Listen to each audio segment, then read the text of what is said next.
Welcome back friends, welcome to our study channel move on study. तो friends, आज मैं आप लोगों के सामने रेलवे एएलपी सीबीटी 2 के लिए सेट नंबर 24 स्टार्ट करने जा रहा हूं। इससे पहले आप हमारे चैनल में देखे होंगे मैं सेट 23 को पूरे का पूरे अपलोड कर चुका था।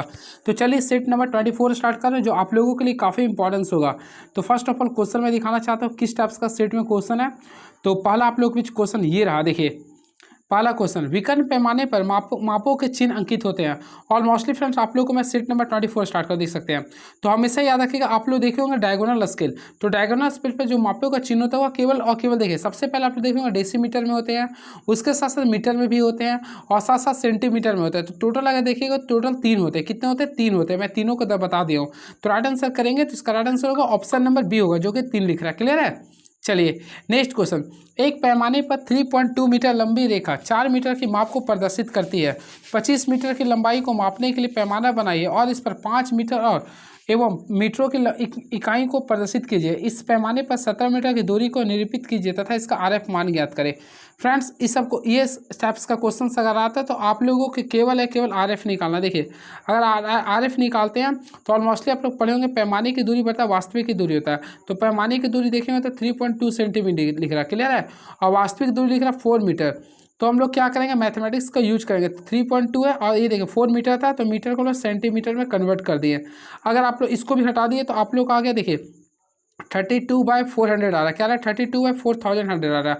अगर आप लोग इसको सॉल्व करते हैं तो ऑलमोस्टली आप लोग विच राइट आंसर आएगा 1/125 आएगा, जो कि ऑप्शन नंबर पे जाना चाहते हैं तो ऑप्शन नंबर बी को क्लिक कर सकते हैं। तो राइट आंसर आएगा option number B is the right answer. चलिए इस ठोस का टॉप व्यू बताएं। तो फ्रेंड्स आप लोगों को देखिए एक बेलन है यानी कि सिलेंडर है, इसका टॉप व्यू बनाना है। ऑलमोस्टली इसका टॉप व्यू बनाएगा तो देखिए सबसे पहले हम लोग क्या करें, देखिए इस चीज़ को बता रहा हूँ। क्लियर है? तो इसका टॉप व्यू निकालेगा सबसे पहले, देखिए सबसे पहले टॉप व्यू निकालेगा तो आप लोग देखिए सर्कल के रूप में लेगा, सर्कल के रूप में लेगा और हम लोग इसको कैंसिल करेंगे तो देखिए इस टाइप से आप लोग का आ जाएगा। क्लियर है? तो ऑलमोस्टली इसको निकालेंगे तो ऑप्शन नंबर बी हो जाएगा। ऑप्शन नंबर बी इसका क्या होगा? एक टॉप व्यू हो जाएगा। तो याद रखिए सिलेंडर का, देखिए मैं आप लोग कुछ बता देना चाहता हूँ। सिलेंडर का जब भी आप लोग को टॉप व्यू निकालने बोलते हैं, यानी टॉप व्यू जब भी बोलेगा ना तो हमेशा एक सर्कल के रूप में लेता है। क्या लेता है? एक सर्कल के रूप में लेता है। क्लियर है?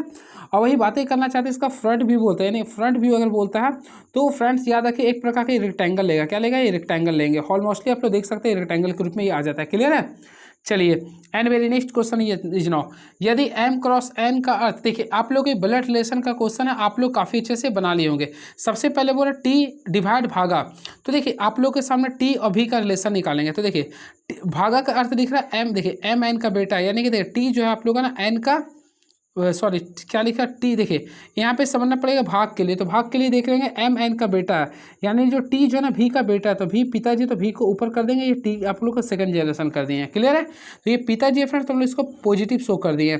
अब देखिए नहीं, यहाँ पे मिस्टेक हो रहा है। यहाँ पे आप लोग फोकस कीजिए, देखिए पूरा एम एन का बेटा है, यानी कि जो टी जो है ना आप लोग को भी का बेटा है। तो यहाँ पे बेटा तो हम लोग प्लस कर दिए। आई होप आप लोगों को क्लियर हुआ होगा। क्लियर है? फिर प्लस में लिख रहा, यानी कि लिख रहा प्लस जो है ना, यानी डब्लू का, यानी कि प्लस में लिख रहा एम एन की पट्टी, यानी भी जो है ना आप लोग का डब्लू की पत्नी है। तो भी आप लोग का मम्मी हो गया इसका, यानी टी का। तो ये आप लोग का पप्पा हो गया इसका, यानी कि पत्नी हो गया, यानी कि पिता हो गया डब्लू। अब लिख रहा आप लोग का मल्टीप्लाई लिख रहा, तो ऑलमोस्टली मल्टीप्लाई का सिंबल लिख रहा आप लोग का एम एन का पिता है, यानी कि डब्लू जो आप लोग का यू का पिता है। डब्लू जो होगा यू का पिता होगा। तो देखिए डब्लू यू का पिता है तो टी और यू क्या आपस में भाई बहन होगा। क्लियर है? तो देखिए आप लोगों को क्वेश्चन पूछ रहे डब्लू का टी से क्या संबंध है। काफ़ी अच्छा क्वेश्चन है ये फ्रेंड्स। आप लोगों को बोला डब्लू का टी से क्या संबंध है। ऑलमोस्टली देख रहे हैं ये क्या प्लस प्लस में सेकंड जनरेशन में जा रहा। तो ऑलमोस्टली डब्लू जो आप लोग का पिता हो जाएगा किसका? टी का, यानी ये पिता हो गया, पिता हो गया। क्या हो गया? ये पिता होगा। तो राइट आंसर करेंगे तो डब्लू टी का पिताजी हो जाएगा। ऑलमोस्टली ऑप्शन नंबर ए को क्लिक कर देंगे। चलिए नेक्स्ट क्वेश्चन, 1 14 -3 16 -7। तो इससे आप लोग को चेंजिंग करना है। सबसे पहले क्या करें, 1 से आप लोग को 14 आ रहा, तो आप लोग को पता है कितना इंक्रीज करा? 13 इंक्रीज करा। क्लियर है? फिर 14 से -3 कर रहे तो हम लोग -17 इंक्रीज करा। फिर देखेंगे 3 को सॉरी फिर 3 को 16 से कीजिएगा, -16 से, तो देखिएगा +19 इंक्रीज करा। फिर देखिएगा -23 इंक्रीज करा। तो इसी प्रकार हम लोग अगला यूज करेंगे। तो देखिए आप लोग को यहाँ पे एक प्लस है एक माइनस के रूप में ले रहे हैं और नंबर आप लोग देख रहे हैं तो ये आप लोग का प्राइम नंबर आ रहा है। तो 23 के बाद प्राइम नंबर क्या होता है? 29 होता है। और ये माइनस पे था तो लोग प्लस में लेंगे, तो लोग -7 में +29 को ऐड करेंगे तो ऑलमोस्टली आपको बीच आंसर आएगा +22। तो राइट आंसर होगा option number D is the right answer. चलिए and very next question is now A B की माँ है, बी सी की बहन है, सी डी का पिता है, डी ई का भाई है, ई एफ का पिताजी है, पति है, तो एफ जी की बहन है, तो सी का एफ से क्या संबंध है। देखिए आप लोगों को मैं बता रहा हूँ, ध्यान से देखिएगा। सबसे पहले ए बी की माँ है, तो फ्रेंड्स मैं ए मान लेता हूँ, किसकी माँ है, बी की माँ है, तो ए की माँ है तो माइनस में कर दिया हूँ, क्लियर है। बी सी की बहन है, चलिए बी सी की बहन है यानी ये माइनस में कर दिया हूँ। सी डी का पिता है, सी जो है आप लोगों के सामने मैं बता रहा हूँ डी का पिता है, चलिए प्लस में कर दिया हूँ। फिर डी ई का भाई है यानी डी ई का भाई है यानी ये प्लस में आप लोगों के सामने कर दिया हूँ। ई एफ का पति है, ई यानी कि पति है, तो यानी ये पति है तो ये एफ क्या होगा, पत्नी हो गया, क्लियर है। ये पत्नी यानी माइनस में हो गया। एफ जी की बहन है, तो एफ को हम लोग जी से बहन बना दिए, क्लियर है। तो बोला सी का एफ से क्या संबंध है, तो फ्रेंड्स सी का एफ से बोला संबंध, तो हम लोग देखेंगे सी कहाँ पे है। देखिए यहाँ पे एफ है और आपका यहाँ पे सी है, तो सबसे पहले देखिएगा ये एक जनरेशन अप है, तो सी जो होगा, देखिए सी क्या लिख रहा, सी का एफ से क्या संबंध है, तो क्वेश्चन क्या है, पति के पिता, पति के पिता, तो ऑलमोस्टली देखिए पति इसका ये था, तो पति के पिता, तो ऑप्शन नंबर ए को आप लोग क्लिक कर सकते हैं, पति के पिता हो रहा है यानी ऑप्शन नंबर ए को क्लिक कर सकते हैं। चलिए तो ऑप्शन नंबर क्या था इसका, option number A is the right answer. एक निश्चित गुण भाषा में एडवाइस को देखिए, इसको आप लोग को बताना है कौन सा लिख रहा है, एडवाइस को लिख रहा है वाई बी टी। देखिए इसको आप लोगों को क्या करना है, सारे में देखिए 2 का डिक्रीज हो रहा है यानी डी से ये सारे में 2 का डिक्रीज कर रहा, तो इस प्रकार बी में आप लोग क्या होता है, बी में से 2 घटाएंगे तो बी में से 2 घटाएंगे जेड आ जाएगा, यू में से 2 घटाएंगे तो क्या एस आ जाएगा, आई होता है 9 में से 2 घटाएंगे जी आ जाएगा, उसी पर एल में से 2 घटाएंगे तो जे आ जाएगा, फिर डी में से 2 घटाएंगे तो बी आएगा, उसी पर एस में से 2 घटाएंगे तो क्यू आएगा, तो Z S G J B Q आएगा। तो ऑप्शन के अकॉर्डिंग जाते हैं, तो ऑप्शन नंबर बी को क्लिक कर दीजिएगा, तो option number B is the right answer. Next question, 8 लड़के A B C D E F G H है, एक पंक्ति में सीधी पंक्ति में दक्षिण की ओर मुख करके बैठी है। इसमें लिख रहा है ए और एच पंक्ति के अंतिम छोर पे बैठे हैं। फिर लिख रहा है ई और एफ बी के निकटतम पड़ोसी है, सी बी के बाईं ओर से चौथे स्थान पे है, एफ ए के ठीक बाईं ओर बैठा है, डी सी का निकटतम पड़ोसी नहीं है, तो बी के ठीक बाईं ओर कौन होगा। जब इस टाइप्स का क्वेश्चन आता है देखिए नीचे की ओर बोला तो हम लोग देखिए 8 लोगों को बैठाएंगे, तो हम लोग चलिए 8 1 2 3 4 5 6 7, चलिए एक और बैठा दिए 8। आई होप आप लोग क्लियर हो गया।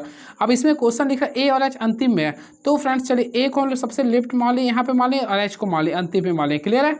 अब लिखा देखिए ई और एफ बी का निकटतम पड़ोसी नहीं है, तो अभी ई और अभी हम लोग इसके बारे में नहीं पता कर सकते हैं। सबसे पहले देखिए ए और एच का कोई रिलेशन लिख रहा है, देखिए एफ लिख रहा है ए के ठीक बाईं ओर है, तो ए के ठीक बाईं ओर एफ को कर सकते हैं, ऑलमोस्टली आप लोग कर सकते हैं, क्लियर है।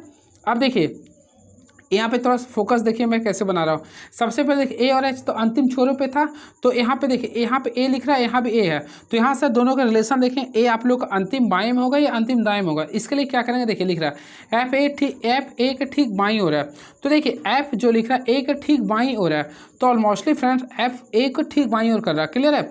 तो ए को एफ का ठीक बाईं ओर करना है, तो देखिए ए को एफ का ठीक बाईं ओर, तो हम लोग यहाँ पे एफ कर दिए, तो इसके बाईं ओर क्या रहा है, ए आ रहा है। आई होप आप लोग क्लियर हो गया, क्लियर है। तो ये सबसे इस बाईं ओर हो गया। अब हम लोग क्या करेंगे, देखिए और हम लोग को सबसे लास्ट में अगर देखेंगे तो हम लोग लास्ट में सबसे पहले एच को कर दिए। अब बैठाइए आप लोग। अब इसमें अगर आप लोग देखना पड़े, रिलेशन बैठाना पड़े, और किसी का कुछ लिख रहा नहीं, लिख रहा आप लोग ई और एफ बी का निकटतम पड़ोसी नहीं है, ई और एफ बी का निकटतम पड़ोसी है, ई और एफ बी का निकटतम पड़ोसी है। तो चलिए मैं मान लेता हूँ यहाँ पे बी मान लिया, क्लियर है। तो ई और एफ देखिए बी का निकटतम पड़ोसी, देखिए एच है ना, तो यहाँ पे लोग ई मान लिया, तो देखिए दोनों का पड़ोसी आ गया। फिर अगर आप लोग देखिएगा डी सी का निकटतम पड़ोसी नहीं है, ठीक है, तो सी को भी नहीं लिखेंगे। फिर लिख रहा है आप लोग का सी बी के बाईं ओर से चौथे स्थान पे बैठा है, सी जो है बी के बाईं ओर से चौथे स्थान पे बैठा है। तो फ्रेंड्स इस प्रकार आप लोग बैठा लीजिएगा, इस टाइप से आप लोग का आएगा, क्लियर है। तो आप लोग क्वेश्चन बोल रहा है बी के ठीक बाईं ओर कौन बैठा है, तो बी के ठीक बाईं ओर, तो बी के आप लोग को ठीक बाईं ओर देखना है, तो ऑलमोस्टली बी के ठीक बाईं ओर कौन आ रहा है, ई आ रहा। तो हम लोग राइट आंसर करेंगे, तो ऑप्शन नंबर डी को क्लिक कर देंगे। कौन सा पर्सनल कंप्यूटर का एक भाग नहीं है, सीपीयू, यूएसबी, रैम या रोम। तो ऑलमोस्टली फ्रेंड्स आप लोग पढ़े होंगे, तो देखिए पर्सनल कंप्यूटर का तीन पार्ट्स आप लोग का इंपॉर्टेंस होता है, सीपीयू, रैम, रोम। तो ऑप्शन के अकॉर्डिंग यूएसबी एक पर्सनल कंप्यूटर का पार्ट से नहीं होता है, क्लियर है। तो ऑप्शन नंबर हम लोग बी को क्लिक कर देंगे। बातें करना चाहते हैं यूएसबी का फुल फॉर्म। सबसे पहले यूएसबी का फुल फॉर्म होता है यूनिवर्सल सीरियल बस होता है, इस चीज़ को याद रखिएगा। यूएसबी का फुल फॉर्म आप लोग याद रखिएगा, मे भी पॉसिबिलिटी क्वेश्चन पूछ सकता है। तो यूनिवर्सल लिखेंगे, एस पर होता है सीरियल, एस पर सीरियल सीरियल बस होता है, इस चीज़ को याद रखिएगा। क्लियर है। वही बातें करना चाहते हैं सीपीयू का, तो सीपीयू का फुल फॉर्म ऑलमोस्टली पढ़े होंगे, सेंट्रल प्रोसेसिंग यूनिट होता है। रैम का होता है रैंडम एक्सेस मेमोरी, और रोम का होता है रीड ओनली मेमोरी होता है। क्लियर, ये सारी चीज़ों को आप लोग याद रखिएगा। चलिए, कैश मेमोरी कहाँ स्थित होता है, सबसे इंपॉर्टेंट क्वेश्चन है। तो फ्रेंड्स मैं आप लोगों को बताना चाहता हूँ, कैश मेमोरी जो होता है वह सीपीयू में स्थित होता है, यानी कि सेंट्रल प्रोसेसिंग यूनिट में स्थित होता है। क्लियर है। और याद रखें, कैश मेमोरी एक प्रकार का पूरक मेमोरी होता है जो कंप्यूटर के सेंट्रल प्रोसेसिंग द्वारा त्वरित प्रोसेसिंग के लिए अक्सर उपयोग किए जाते हैं। काफ़ी इंपॉर्टेंट क्वेश्चन है ये। चलिए, सीपीयू को कंप्यूटर का क्या कहते हैं, आप लोग कमेंट बॉक्स में लिखिएगा। तो कंप्यूटर का ब्रेन कहते हैं। चलिए, अब वेरी नेक्स्ट क्वेश्चन देखते हैं क्या लिख रहा है। विद्युत धारा मापने के लिए प्रयुक्त होने वाले यंत्र को क्या कहते हैं। सबसे पहले फ्रेंड याद रखें, विद्युत धारा को मापने वाले यंत्र को बोलते हैं आमीटर। क्या बोलते हैं, आमीटर बोलते हैं, ऑप्शन के अकॉर्डिंग। तो ऑप्शन नंबर डी को क्लिक कर देंगे। बातें करना चाहते हैं बैटरी को, तो ऑलमोस्टली फ्रेंड आप लोग पढ़े होंगे, बैटरी का खोज वोल्टा ने किया था। क्लियर है। यह रासायनिक ऊर्जा को विद्युत ऊर्जा में कन्वर्ट करता है। और वही बातें करना चाहते हैं वोल्ट मीटर का, तो वोल्ट मीटर जो होता है आप लोग को वह किसी दो बिंदुओं के बीच विभवांतर को मापता है। क्लियर है। चलिए, और आमीटर के बारे में याद रखिए, 2 पॉइंट्स पर याद रखिए। आमीटर का जो आंतरिक प्रतिरोध होता है यानी इंटरनल रेजिस्टेंस जो होता है वह उच्च होता है। क्वेश्चन आता है क्या होता है, तो उच्च होता है। क्लियर है। वही उच्च नहीं होता, निम्न होता है। यहाँ पे मैं मिस्टेक कर गया। देखिए, इसका आंतरिक प्रतिरोध जो होता है वह निम्न होता है, इस चीज़ को याद रखिएगा। लेकिन एक आदर्श आमीटर का आंतरिक प्रतिरोध पूछता, देखिए क्वेश्चन पूछता है, तो आदर्श आमीटर का अगर पूछता है तो आप लोग हमेशा याद रखिए, आदर्श आमीटर का आंतरिक प्रतिरोध हमेशा शून्य होता है। क्या होता है, ये शून्य होता है। क्लियर है। और याद रखिए, आमीटर जो होता है निम्न प्रतिरोध मूविंग कॉइल गैल्वेनोमीटर भी होता है। क्लियर है। और आदर्श आमीटर का प्रतिरोध क्या होता है, शून्य होता है। इस चीज़ को आप लोग को ध्यान में रखना पड़ेगा। वही बातें करना चाहते हैं वोल्ट मीटर का, तो वोल्ट मीटर का जो इंटरनल रेजिस्टेंस होता है वह उच्च होता है। क्या होता है, ये उच्च होता है। एक आदर्श वोल्ट मीटर की बातें करना चाहेंगे तो वह इन्फिनाइट होता है। चलिए, अब वेरी नेक्स्ट क्वेश्चन, कंप्यूटर के बारे में निम्नलिखित में से कौन सा कथन सही है। कंप्यूटर केवल सॉफ्टवेयर से बना होता है, फिर वो रहा कंप्यूटर स्वयं में सारी जानकारी व्यवस्थित कर सकता है, कंप्यूटर केवल हार्डवेयर से बना होता है, यह एक इलेक्ट्रॉनिक उपकरण है जो डाटा को संग्रहित और पुनः प्राप्त कर सकता है। फ्रेंड्स ऑलमोस्टली आप लोग पढ़े होंगे, कंप्यूटर जो बना होता है सॉफ्टवेयर और हार्डवेयर दोनों का बना होता है। तो यहाँ पे केवल लिखे होने की वजह से पहला को आप लोग कैंसिल कर सकते हैं। कंप्यूटर सारी जानकारी व्यवस्थित कर सकती है, ऐसा नहीं है, सारी जानकारी व्यवस्थित नहीं कर सकती, ये दोनों कैंसिल कर सकते हैं। फिर इसमें देख सकते हैं केवल लिख रहा है, तो ये भी आप लोग गलत कर सकते हैं। अब लास्ट आप लोग का सही हो गया। तो कंप्यूटर एक ऐसा इलेक्ट्रॉनिक उपकरण है जो डाटा को संग्रहित और पुनः प्राप्त और संधारित करता है। ऑप्शन नंबर डी को क्लिक कर देंगे। निम्नलिखित में कौन सा कंप्यूटर के एक हार्डवेयर घटक नहीं है। तो फ्रेंड्स ऑप्शन में लिख रहा है कीबोर्ड, मेमोरी, प्रिंटर या माउस। तो आप लोगों को दिमाग लगाना पड़ेगा कौन सा हार्डवेयर का घटक नहीं है। तो देखिए, कीबोर्ड एक हार्डवेयर पार्ट्स है। मेमोरी, तो मेमोरी एक प्रकार का क्या होता है, हार्डवेयर का पार्ट्स नहीं होता है। तो याद रखिए, मेमोरी जो होता है कंप्यूटर के हार्डवेयर का पार्ट्स नहीं होता। क्लियर है। तो ऑप्शन के अकॉर्डिंग जाएंगे तो ऑप्शन नंबर बी को क्लिक कर देंगे। और प्रिंटर और माउस एक प्रकार का हार्डवेयर होता है। क्लियर है। इस चीज़ को भी आप लोग को ध्यान रखेगा। कंप्यूटर हार्डवेयर के कुल 3 मेन मुख्य भाग होते हैं। एक होता है इनपुट यूनिट होता है, फिर भंडारण यूनिट होता है, एक सिस्टम यूनिट होता है। क्लियर है। और सिस्टम यूनिट के अंदर आता है मदरबोर्ड आता है, CPU आता है, प्राथमिक और मुख्य मेमोरी होता है। क्लियर है।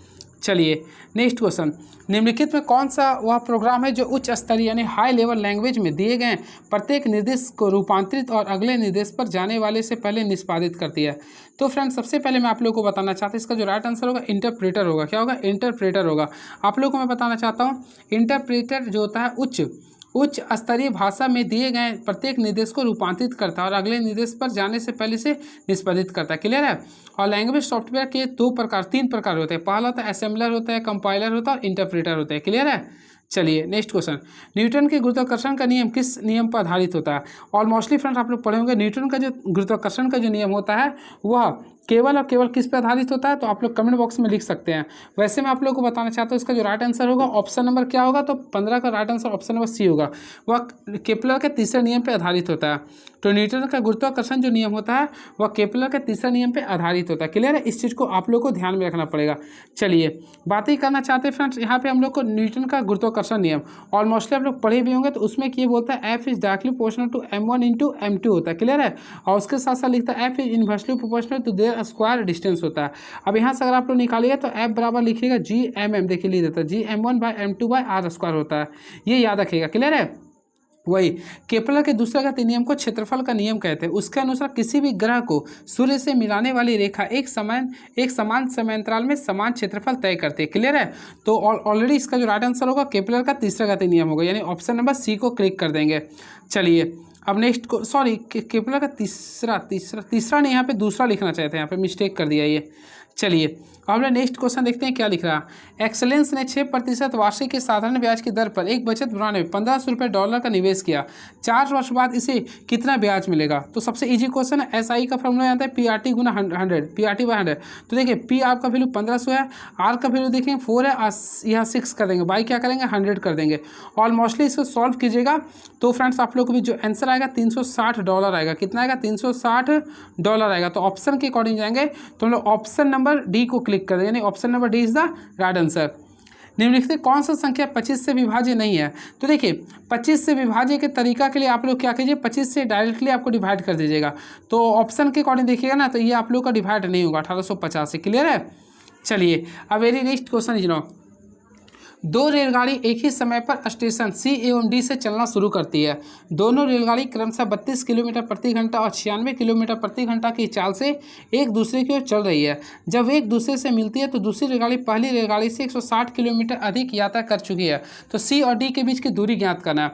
सबसे पहले फ्रेंड जब भी स्टेप्स का क्वेश्चन आता है तो देखिए हम लोग को इसमें क्या करना पड़ता है। देखिए जब दूरी एक दूसरे के खिलाफ जा रहे हैं, देखिए जब भी देखिए यहाँ पे याद रखें, जब भी विपरीत दिशा में जाते हैं तो चाल वाला जो अंतर होता है उसमें जोड़ देते हैं। जब भी विपरीत दिशा में जाते हैं तो जोड़ते हैं, और वही एक ही दिशा में रहते हैं तो हम लोग को घटाते हैं। क्लियर है? तो हम लोग सॉल्व करेंगे। सबसे पहले देखिए दूरी कितना है, 160 किलोमीटर। आई होप आप लोग देख लेंगे। अब दोनों को यहाँ पे अंतर देखेंगे 32 और 96 के बीच में। सबसे पहले दोनों के बीच अंतर अगर आप लोग देखिएगा तो ऑलमोस्टली कितना आएगा, 64 किलोमीटर पर आवर आएगा। क्लियर है? अब हम लोग क्या करेंगे, 160 किलोमीटर की दूरी तय करने में लगा समय निकालें। तो समय पर क्या होता है, दूरी बटा चाल। तो यहाँ पे दूरी कितना था, 160 था, चाल निकाले थे कितना गया था, 64 था। तो यहाँ से सॉल्व किया तो 2.5 आवर आ गया। क्लियर है? आप लोगों को सी और डी के बीच दूरी निकालना। तो दूरी निकालने के लिए क्या लिखेंगे, चाल गुना समय। तो चाल देखेंगे तो फ्रेंड दोनों चाल को एक दूसरे की ओर आ रहा है, तो हम लोग एक दूसरे की ओर जब भी रहता है तो दोनों को क्या करेंगे, सम करेंगे। तो 96 और 32 को ऐड कीजिएगा तो 128 आ गया। क्लियर है? अब यहाँ पे समय देखिएगा तो 2.5 घंटा आ गया था। तो अब आप लोग इसको गुना कर दीजिएगा तो ऑलमोस्टली राइट आंसर आएगा 320 किलोमीटर। तो ऑप्शन है बिल्कुल। तो ऑप्शन नंबर डी को क्लिक कर देंगे, 320 kilometre is the right answer. तो ऑप्शन नंबर डी को काफ़ी अच्छे से क्लिक कर देंगे। चलिए, 2 संख्याओं का लघुत्तम समापवर्तन 147 और उन संख्याओं का महत्तम समापवर्तन 7 है। यदि एक संख्या 21 है तो दूसरी संख्या ज्ञात करें। सबसे पहले फार्मूला याद रखिए। देखिए HCF इंटू LCM, देखिए HCF इंटू LCM का फार्मूला होता है A क्रॉस B होता है। क्लियर है? तो देखिए HCF का वैल्यू देखेंगे तो 21 लिख रहा है, क्या सॉरी HCF का वैल्यू लिख रहा है आप लोगों के सामने 7 लिख रहा, LCM का लिख रहा 147 लिख रहा। पहला संख्या 21 लिख रहा तो दूसरा के लिए B कर दीजिएगा। 7 का पारा में 21 3 बार में आता है। अगर आप लोग सॉल्व कीजिएगा 7 के 12, यानी यहाँ पे टोटल करिए तो 49 आप लोग आ जाएगा B। तो ऑप्शन के अकॉर्डिंग जाएगा तो 49 आएगा, जो कि ऑप्शन नंबर C को क्लिक कर सकते हैं। चलिए नेक्स्ट क्वेश्चन, एक दुकानदार अपने सामान पर 25% अधिक मूल्य अंकित करने के बाद उसे 5% लाभ पर बेच देता है, तो दुकानदार द्वारा दी जाने वाली छूट का प्रतिशत ज्ञात करें। सबसे पहले आप लोग इस टाइप्स का क्वेश्चन बनाते हैं फ्रेंड। तो देखिए आप लोग को क्या करना पड़ेगा, ऑलमोस्टली आप लोग पढ़े होंगे फार्मूला। तो MP/CP, MP/CP इक्वल टू क्या करते हैं 100 प्लस यहाँ पे प्रॉफिट करते हैं, यहाँ पे हम लोग क्या करते हैं डिस्काउंट करते हैं। लेकिन ये फार्मूला पे सेटल नहीं होगा। रुके, एक दुकानदार अपने सामान पर 25% अधिक मूल्य अंकित करने के बाद, सबसे पहले मान लीजिए इसका CP नहीं लिखा, तो CP कुछ नहीं जब रहता तो हम लोग 100 रुपये मान लें। आई होप आप लोगों को क्लियर होगा। अब इसका पूरा MP क्या कर रहा है 25% अधिक कर रहा है, तो ऑलमोस्टली इसको MP कीजिएगा ना तो आप लोगों के पास 125 रुपये आ गया। 5% लाभ पर बेच रहा, तो फ्रेंड्स हम लोग इसको 5% लाभ पर बेच रहा। तो देखिए SP अगर हम निकालेंगे तो 100 रुपये था तो 105 होगा। आई होप आप लोगों को क्लियर हुआ होगा। क्लियर है? अब पूरा लाभ पे बेच दे, दुकानदार द्वारा दी जाने वाली छूट ज्ञात करना है। तो हमेशा याद रखें छूट के लिए फार्मूला करते हैं MP-SB। तो 125 में से 105 को घटाएंगे तो फ्रेंड्स आप लोग का 20 रुपये आएगा। तो 20 रुपये छूट है, और MP का वैल्यू देखे होंगे तो 125 लिख रहा था। इसको हम लोग प्रतिशत में ज्ञात करने के लिए 100 से मल्टीप्लाई कर देंगे। तो अगर आप लोग इसको सॉल्व करते हैं तो आप लोग देखिए 25 का पारा में 125 5 बार में आ गया, 25 चौक 100 हो गया। फिर 5 का पारा में 20 4 बार में आता है, तो 4 को 4 से मल्टीप्लाई करेंगे तो 16 आएगा, यानी 16% इसका राइट आंसर आएगा। तो ऑप्शन के अकॉर्डिंग जाएगा तो ऑप्शन नंबर C को क्लिक कर देंगे, यानी option number C is the right answer. चलिए very next question, A3 drawing sheet का परिमाण क्या होता है। तो फ्रेंड्स मैं आप लोगों को बताना चाहता हूँ, इसके लिए मैं आप लोगों को बताना चाहता हूँ, सबसे पहले आप लोग देखिए एग्जाम के लास्ट टाइम आप लोग पढ़ रहे होंगे, आप लोगों को ऑलरेडी पता है A0 सबसे बड़ा होता है।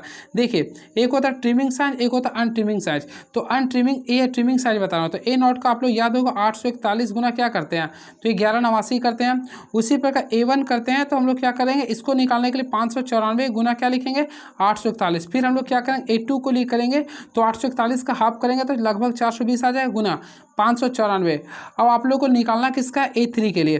तो फ्रेंड्स हम लोग क्या करें A3 के लिए क्या करेंगे, देखिए सबसे पहले 594 का हाफ करेंगे तो ऑलमोस्टली 297 आ गया। अभी 420 को कॉपी पेस्ट करेंगे तो ये आप लोग का वैल्यू आएगा 297 गुना 420 होगा। क्लियर है। और ये एक प्रकार का ट्रिम साइज होता है, क्या था ट्रिम साइज। तो 297 गुना 420 mm होगा, जो कि ऑप्शन नंबर डी को क्लिक कर सकते हैं। चलिए D2 ड्राइंग शीट का परिमाण क्या होता है।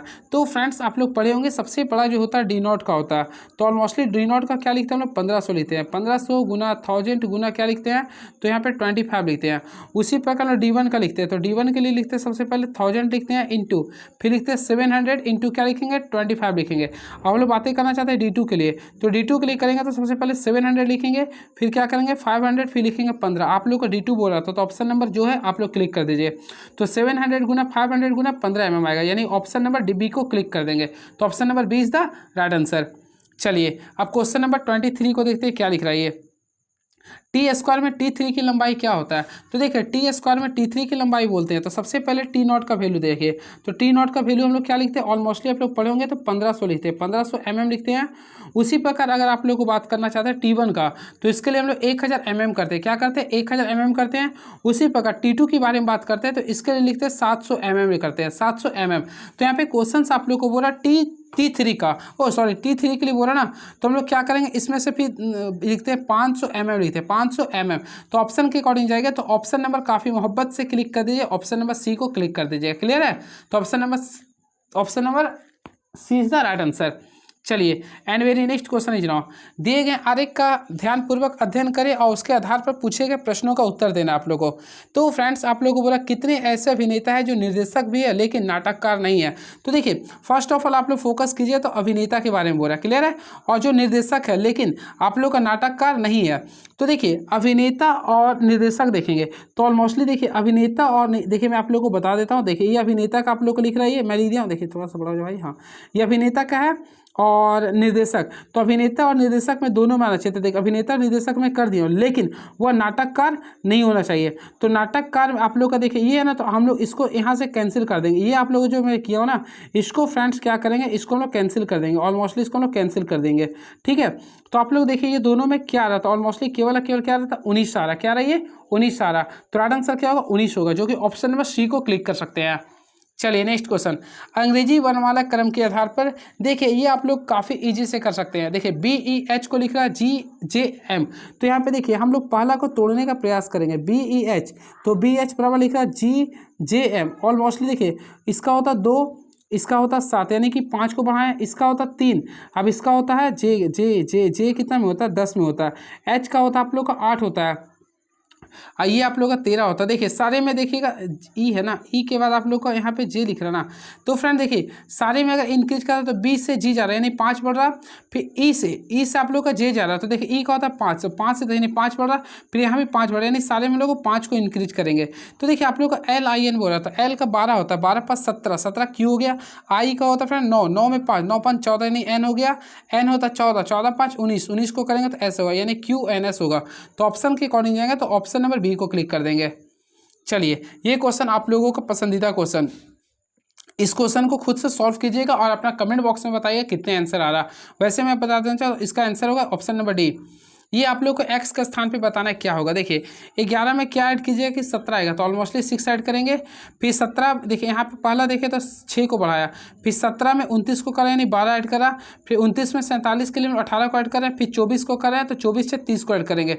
तो 71 में 30 को ऐड कर दिए कितना आएगा 101 आएगा। तो बस हो गया ऑप्शन। तो ऑप्शन के अकॉर्डिंग जाएंगे, तो ऑप्शन नंबर बी को क्लिक कर देंगे। Option number B is the right answer. नीचे दिए गए त्रिभुज आकृति में कुल कितने त्रिभुज है। तो फ्रेंड्स आप लोग ध्यानपूर्वक काउंट कीजिएगा तो 11 आ जाएगा। चलिए नेक्स्ट क्वेश्चन देखते हैं। क्वेश्चन आ गया जीएस का। अब अच्छा क्वेश्चन है, मैं पढ़ के बताऊंगा। देखिए क्वेश्चन लिख रहा, ट्रांसफार्मर का कोर बनाने के लिए आमतौर पर निम्नलिखित में से किसका उपयोग करते हैं। हमेशा याद रखें फ्रेंड, ट्रांसफार्मर का कोर बनाने के लिए हम लोग आयरन कोर का यूज करते हैं, यानी ऑप्शन नंबर करेंगे तो सी यानी सॉफ्ट आयरन का प्रयोग करते हैं, यानी सॉफ्ट आयरन का, यानी ऑप्शन नंबर सी को क्लिक कर दें। क्लियर है। तो ट्रांसफार्मर का कोर जो होता है नर्म लोहे का बना होता है। अब मैं आप लोगों को बताना चाहता हूँ, ट्रांसफार्मर के कोर का उपयोग ट्रांसफार्मर के प्राथमिक कॉइल द्वारा उत्पादित फ्लक्स को ट्रांसफार्मर के द्वितीय कॉइल में स्थानांतरित करने के लिए करते हैं। और मोस्टली आप लोग देखिए ट्रांसफार्मर देखे होंगे इस टाइप से होता है। अब देखिए यहाँ पे एक और बीच में होता है। क्लियर है, इस टाइप से होता है। तो यहाँ पे आप लोग देखो बता, इस टाइप से जो कॉइल होता है ये यहाँ पे एक और होता है, ये यहाँ से करंट को बदलता है। क्लियर है। और इसी को बोलते हैं विद्युत चुंबकीय प्रेरण के सिद्धांत पे ये कार्य करता है। क्लियर है। इसके साथ साथ याद रखिए ट्रांसफार्मर का जो यूनिट होता है, देखिए ट्रांसफार्मर का जो यूनिट होता है वह केवीए में होता है, किलो वोल्ट एम्पियर में होता है। क्लियर है। इस चीज़ को भी आप लोगों को ध्यान में रखना पड़ेगा, यानी ऑप्शन नंबर सी को क्लिक कर देंगे। चलिए बातें करना चाहते हैं नेक्स्ट क्वेश्चन का। दो पिंड एक दूसरे की ओर तेजी से बढ़ रहे हैं, कुछ देर बाद वे टकरा जाते हैं, तो सिस्टम के बारे में निम्नलिखित में कौन सा कथन सत्य है। देखिए आप लोग पढ़े होंगे टक्कर से पहले या टक्कर के बाद दोनों का रेशियो होता है इक्वल होता है संवेग संरक्षण के नियम के अनुसार। तो फ्रेंड्स याद रखिएगा, टक्कर के कुल क्षण संवेग के संरक्षित रहेगा नहीं, टक्कर के दौरान टक्कर, हाँ तो ये बिल्कुल संरक्षित रहेगा। टक्कर के कुल क्षण कुल संवेग के संरक्षित रहेगा, तो ऑप्शन नंबर 1 में ही तो आंसर आ गया। क्लियर है। तो याद रखिएगा ये आप लोग का होता है, आप लोग का ये आप लोग पढ़े होंगे संवेग संरक्षण का नियम में। क्लियर है, 9th क्लास का क्वेश्चन था ये। चलिए अब मेरी नेक्स्ट क्वेश्चन देखते हैं क्या लिख रहा है। एक पिंड अचर चाल से गतिमान है, इसमें त्वरण संभव क्या होंगे। तो फ्रेंड्स याद रखिए, जब भी कोई वस्तु अचर चाल से गतिमान होंगे तो उसका जो त्वरण होता है, हमेशा याद रखिए इसका जो त्वरण होता है वह वृत्तीय गति से होती है। क्या होता है, वृत्तीय गति से होता है। तो ऑप्शन नंबर सी को क्लिक कर देंगे। चलिए अब मेरी नेक्स्ट क्वेश्चन इज नाउ। तो लिख रहा है एक पिंड अचर चाल से गतिमान है, तो त्वरण क्या होगा, वृत्तीय गति में हो गए। क्लियर है। अचर यानी कि साइंटिस्ट 0 हो गया, 0 0 हो गया। चलिए अब नेक्स्ट क्वेश्चन देखते हैं, क्वेश्चन क्या लिख रहा। चलिए 1 किलोग्राम संहति का पिंड पृथ्वी द्वारा निम्नलिखित में से किस बल के द्वारा आकर्षित होगा। देखिए आप लोग को बोला इसमें आप लोग को किस बल के द्वारा, और मोस्टली बल तो भार एक प्रकार का बल होता है। क्लियर है। तो डब्ल्यू का फार्मूला मैं आप लोग को बताया था, आप लोग ऑलमोस्टली पढ़े होंगे mg होता है। तो मास का वैल्यू आप लोग का 1 kg लिख रहा है, जी का वैल्यू हम लोग बचपन से पढ़ते आ रहे 9.8 होता है। तो आप लोग मल्टीप्लाई कीजिए तो 9.8 हो गया, और इसका यूनिट होता है न्यूटन, तो 9.8 न्यूटन होगा, जो कि ऑप्शन के अकॉर्डिंग जाएगा। तो ऑप्शन नंबर सी को क्लिक कर देंगे। तो option number C is the right answer. चलिए अब क्वेश्चन देखते हैं 33 नंबर क्वेश्चन क्या लिख रहा है ये। तो ये लिखा, निम्नलिखित में कौन सा शब्द किसी सर्किट में विद्युत शक्ति का प्रतिनिधित्व नहीं करता है। तो फ्रेंड्स सबसे पहले ऑलमोस्टली पढ़े पी का फॉर्मूला क्या होता है, W/T, ये पढ़े होंगे। अब यहाँ से निकालते हैं पहला, तो W बराबर क्या लिखते हैं, देखिए I²RT/T कर दिए। तो यहाँ से देखे होंगे पहला आप लोग का आगे I² R आ गया, यहाँ तो पहला सूटेबल हो गया। अब देखिए यानी I² R पहला आप लोग हो गया, तो यहाँ के अनुसार देखिए तो पहला जो था देखिए I² R आ गया। अब देखिए I² R तो मैं लिखा दिया हूँ, ठीक है। अब यहाँ से तोड़ते I गुना IR कर सकते हैं, तो देखिए I और IR के यहाँ पे लोग भी कर सकते हैं। देखिए आप लोग को ऑलमोस्टली पढ़े होंगे इसके अकॉर्डिंग। देखिए यहाँ पे फ्रेंड्स ये IR जो होता है ना, IR क्या लिखते हैं भी, तो यहाँ से आप लोग का नया इक्वेशन आ गया VI भी आ गया, जो कि यहाँ पे आप लोग सी में कर सकते हैं। अब देखिए आई बराबर ऑलमोस्टली आई बराबर क्या लिख सकते हैं, V/R लिख सकते हैं ना। तो देखिए यहाँ पे पुट करेंगे तो आई बराबर लिख दिए, V/R कर दिए। ऑलमोस्टली यहाँ पे V दिया था, तो यहाँ का अनुसार किया तो V²/R आ गया। देखिए तीनों कंडीशन शो कर दिया। तो हम लोग ऑप्शन के अकॉर्डिंग चलेंगे तो देखिए ये तीनों सूटेबल हो गया, लेकिन ऑप्शन नंबर ए इसका राइट आंसर है, जो कि सूटेबल नहीं हुआ। आई होप आप लोगों को मजा आ गया होगा पढ़ने में ये चीज़। चलिए नेक्स्ट क्वेश्चन, पृथ्वी की सतह पर गुरुत्वाकर्षण के कारण त्वरण लगभग क्या होता है। देखिए आप लोग को मैं बताना चाहता हूँ, पृथ्वी की सतह की बात कर रहे हैं। देखिए मान लो पृथ्वी ये सबसे पहले ऑलमोस्टली आप लोग को पढ़े होंगे। देखिए ये आप लोग का इसका ये क्या होता है, केंद्र होता है। देखिए इस तरफ से होता है ये, तो याद रखिए सबसे पहले इसका केंद्र में इसका वैल्यू 0 होता है। क्या होता है, ये 0 होता है। एक होता है इक्वेटर, एक होता है पोल। देखिए आप लोग का ये पोल है, तो इसमें पोल का जो वैल्यू होता है, पोल पे जो वैल्यू होता है 9.812 होता है, मीटर स्क्वायर होता है, मीटर प्रति सेकंड स्क्वायर होता है। क्लियर है। लेकिन इक्वेटर की बातें करना चाहते हैं तो 9.78 होता है, 9.78 मीटर प्रति सेकंड स्क्वायर होता है। अब आप लोगों ने पृथ्वी की सतह पर, पृथ्वी की सतह पर, तो फ्रेंड्स याद रखिए पृथ्वी की जो सतह जो पे लिया था ना, यानी कि इसको आप लोगों 9.8 लिया था, यानी कि आप लोगों को पोल के अकॉर्डिंग लिया था। क्लियर है। तो ऑलमोस्टली जो राइट आंसर करेंगे तो 9.8 मीटर प्रति सेकंड स्क्वायर करते हैं। क्लियर है। लेकिन वही आप लोग को इक्वेटर बोलते हैं तो 9.78 लेते हैं। तो ऑप्शन के अकॉर्डिंग जाएगा, तो ऑप्शन नंबर बी को काफ़ी अच्छे से क्लिक कर देंगे। आई होप आप लोगों को क्लियर हुआ होगा। चलिए नेक्स्ट क्वेश्चन देखते हैं क्या लिख रहा। न्यूटन के गति के दूसरे नियम के अनुसार किसी वस्तु का त्वरण सीधे अनुपातिक होते हैं। तो देखिए सबसे पहले न्यूटन का दूसरा गति नियम से हम लोग पढ़े, F बराबर क्या होता है, ma होता है। अब क्वेश्चन आइए, न्यूटन के गति के दूसरे नियम के अनुसार किसी वस्तु का त्वरण सीधे अनुपातिक होता है। तो त्वरण के बारे में बोला, तो देखिए त्वरण का अगर निकालिए इक्वेशन फ्रेंड्स, तो ऑलमोस्टली आप लोग क्या कीजिए एफ बाय ये कीजिएगा, ठीक है। तो आप लोग देखिए ए इज डायरेक्टली प्रोपोर्शनल क्या रहा, एफ आएगा ना, ए इज डायरेक्टली प्रोपोर्शनल क्या होगा, फोर्स होगा। आप ए इज इन्वर्सली प्रोपोर्शनल क्या होगा, देरा मास होगा, मास होगा। तो यहाँ पर न्यूटन के गति के दूसरे नियम किसी वस्तु का त्वरण सीधे अनुपातिक होता है, तो किसका होगा, फोर्स का होगा, यानी कि बल का होगा। तो अभी जस्ट मैं निकाल भी दिया था, तो देखे होंगे आप लोग, तो ऑप्शन नंबर ए को क्लिक कर सकते हैं, वस्तु पर लगने वाला बल के। देखिए आप लोग बचपन से ये पढ़ रहे होंगे, फादर बराबर क्या होता है, माँ होता है, एफ बराबर एम होता है ना। तो यहाँ से ए जो निकालिएगा, तो देखिए ए इज डायरेक्टली क्या लिखिए, एफ ही लिखिएगा ना। तो इस प्रकार आप लोग को ऑप्शन नंबर ए को क्लिक कर सकते हैं। क्लियर है। चलिए नेक्स्ट क्वेश्चन, यदि किसी वृत्त की त्रिज्या में 80% की कमी कर दिया जाए तो वृत्त का क्षेत्रफल में कितने प्रतिशत की कमी होगा। तो फ्रेंड देखिए आप लोग को जब भी कमी बोला वृत्त में, तो इसको देखिए 80 माइनस 80 कीजिए, माइनस माइनस क्या होता है, प्लस होता है। फिर यहाँ पे 80 गुना 80 कर देंगे, बाई क्या करेंगे, 100 कर देंगे। अगर आप लोग सॉल्व करते तो देखिए यहाँ पे सॉल्व किए होंगे तो माइनस 160 आ गया, प्लस 0 कर 8 8 64 हो गया। तो यहाँ से सॉल्व कीजिए तो 96% होगा माइनस में, तो यानी 96% ऑप्शन में है। तो ऑलमोस्टली राइट आंसर करेंगे तो ऑप्शन नंबर डी को क्लिक कर देंगे। तो right answer option number D को क्लिक कर देंगे। आ गया टाइम एंड वर्क का क्वेश्चन। एम एक काम को 39/2 दिन में और एन उसी काम को 13/2 दिन में पूरा कर सकता है। दोनों को एक साथ मिलकर उसी काम को पूरा करने में कितना दिन लगेगा। सबसे पहले स्टेप्स का जब भी क्वेश्चन आता है तो हम लोग एम का आगे लिखेंगे। तो ऑलमोस्टली देख सकते हैं एम का कितना 39/2 है, और एन का देखेंगे तो एन का शायद कितना लिख रहा 13/2 है। अब दोनों का साथ में बोला ना, तो हम लोग टोटल कार्य देखेंगे तो फ्रेंड 39 आएगा। क्लियर है। अब एम की क्षमता देखेंगे तो 2 आ जाएगा, उसी प्रकार एन की क्षमता देखेंगे तो टोटल 6 आ जाएगा। और हम लोग को क्या बोला, दोनों को साथ में लाना। तो देखिए 39 टोटल कार्य था, दोनों को साथ में करें तो 8 से डिवाइड कर देंगे, तो 39/8 दिन होगा, जो कि ऑप्शन डी को क्लिक कर सकते हैं। तो फ्रेंड्स राइट आंसर क्या होगा, option number D is the right answer. चलिए, किसी धनराशि पर 10 वर्षों के लिए प्राप्त साधारण ब्याज उस धनराशि का 2/5 है, तो वार्षिक ब्याज दर ज्ञात करना। जब भी स्टेप्स का क्वेश्चन आता है तो आप लोग क्या कीजिए, देखिए दर ज्ञात करना। किसी धनराशि पर 10 वर्षों के लिए साधारण ब्याज उस धनराशि का 2/5 है, तो आप लोग को दर ज्ञात करना है। सिंपल में आप लोग को क्या बोला, किसी 10 वर्षों साधारण दो साधारण ब्याज बोला, यानी कि देखिए 2/5 आप लोग को जो मान लीजिए कि सिंपल यहाँ पे मान लीजिए पी था प्रिंसिपल, तो पी मान लिए यहाँ पे 10% मान लिए। आप लोग को आर निकालना, आर बाय 100 का, इस प्रकार आप लोग बना लीजिए ना। अब देखिए पी तो ऑलमोस्टली कैंसिल हो गया। अब यहाँ से ये 0 कैंसिल कर दिए, 5 का टेबल में 10 2 टाइम्स आ गया, तो आर का वैल्यू देखिएगा 2 2 जा कितना हो गया 4, तो 4% ऑप्शन होगा, जो कि ऑप्शन नंबर डी को क्लिक कर दीजिएगा। तो राइट आंसर आएगा option number D is the right answer. चलिए, यदि x का वैल्यू देखिए यहाँ पे लिख रहा है, x का वैल्यू लिख रहा है 0.128, फिर देखिएगा 8888 लिखा है, यानी 8 पे रैकरिंग कर देंगे। सबसे पहले इसको तोड़ेगा तो 0.1 करेंगे, 2 करेंगे 8।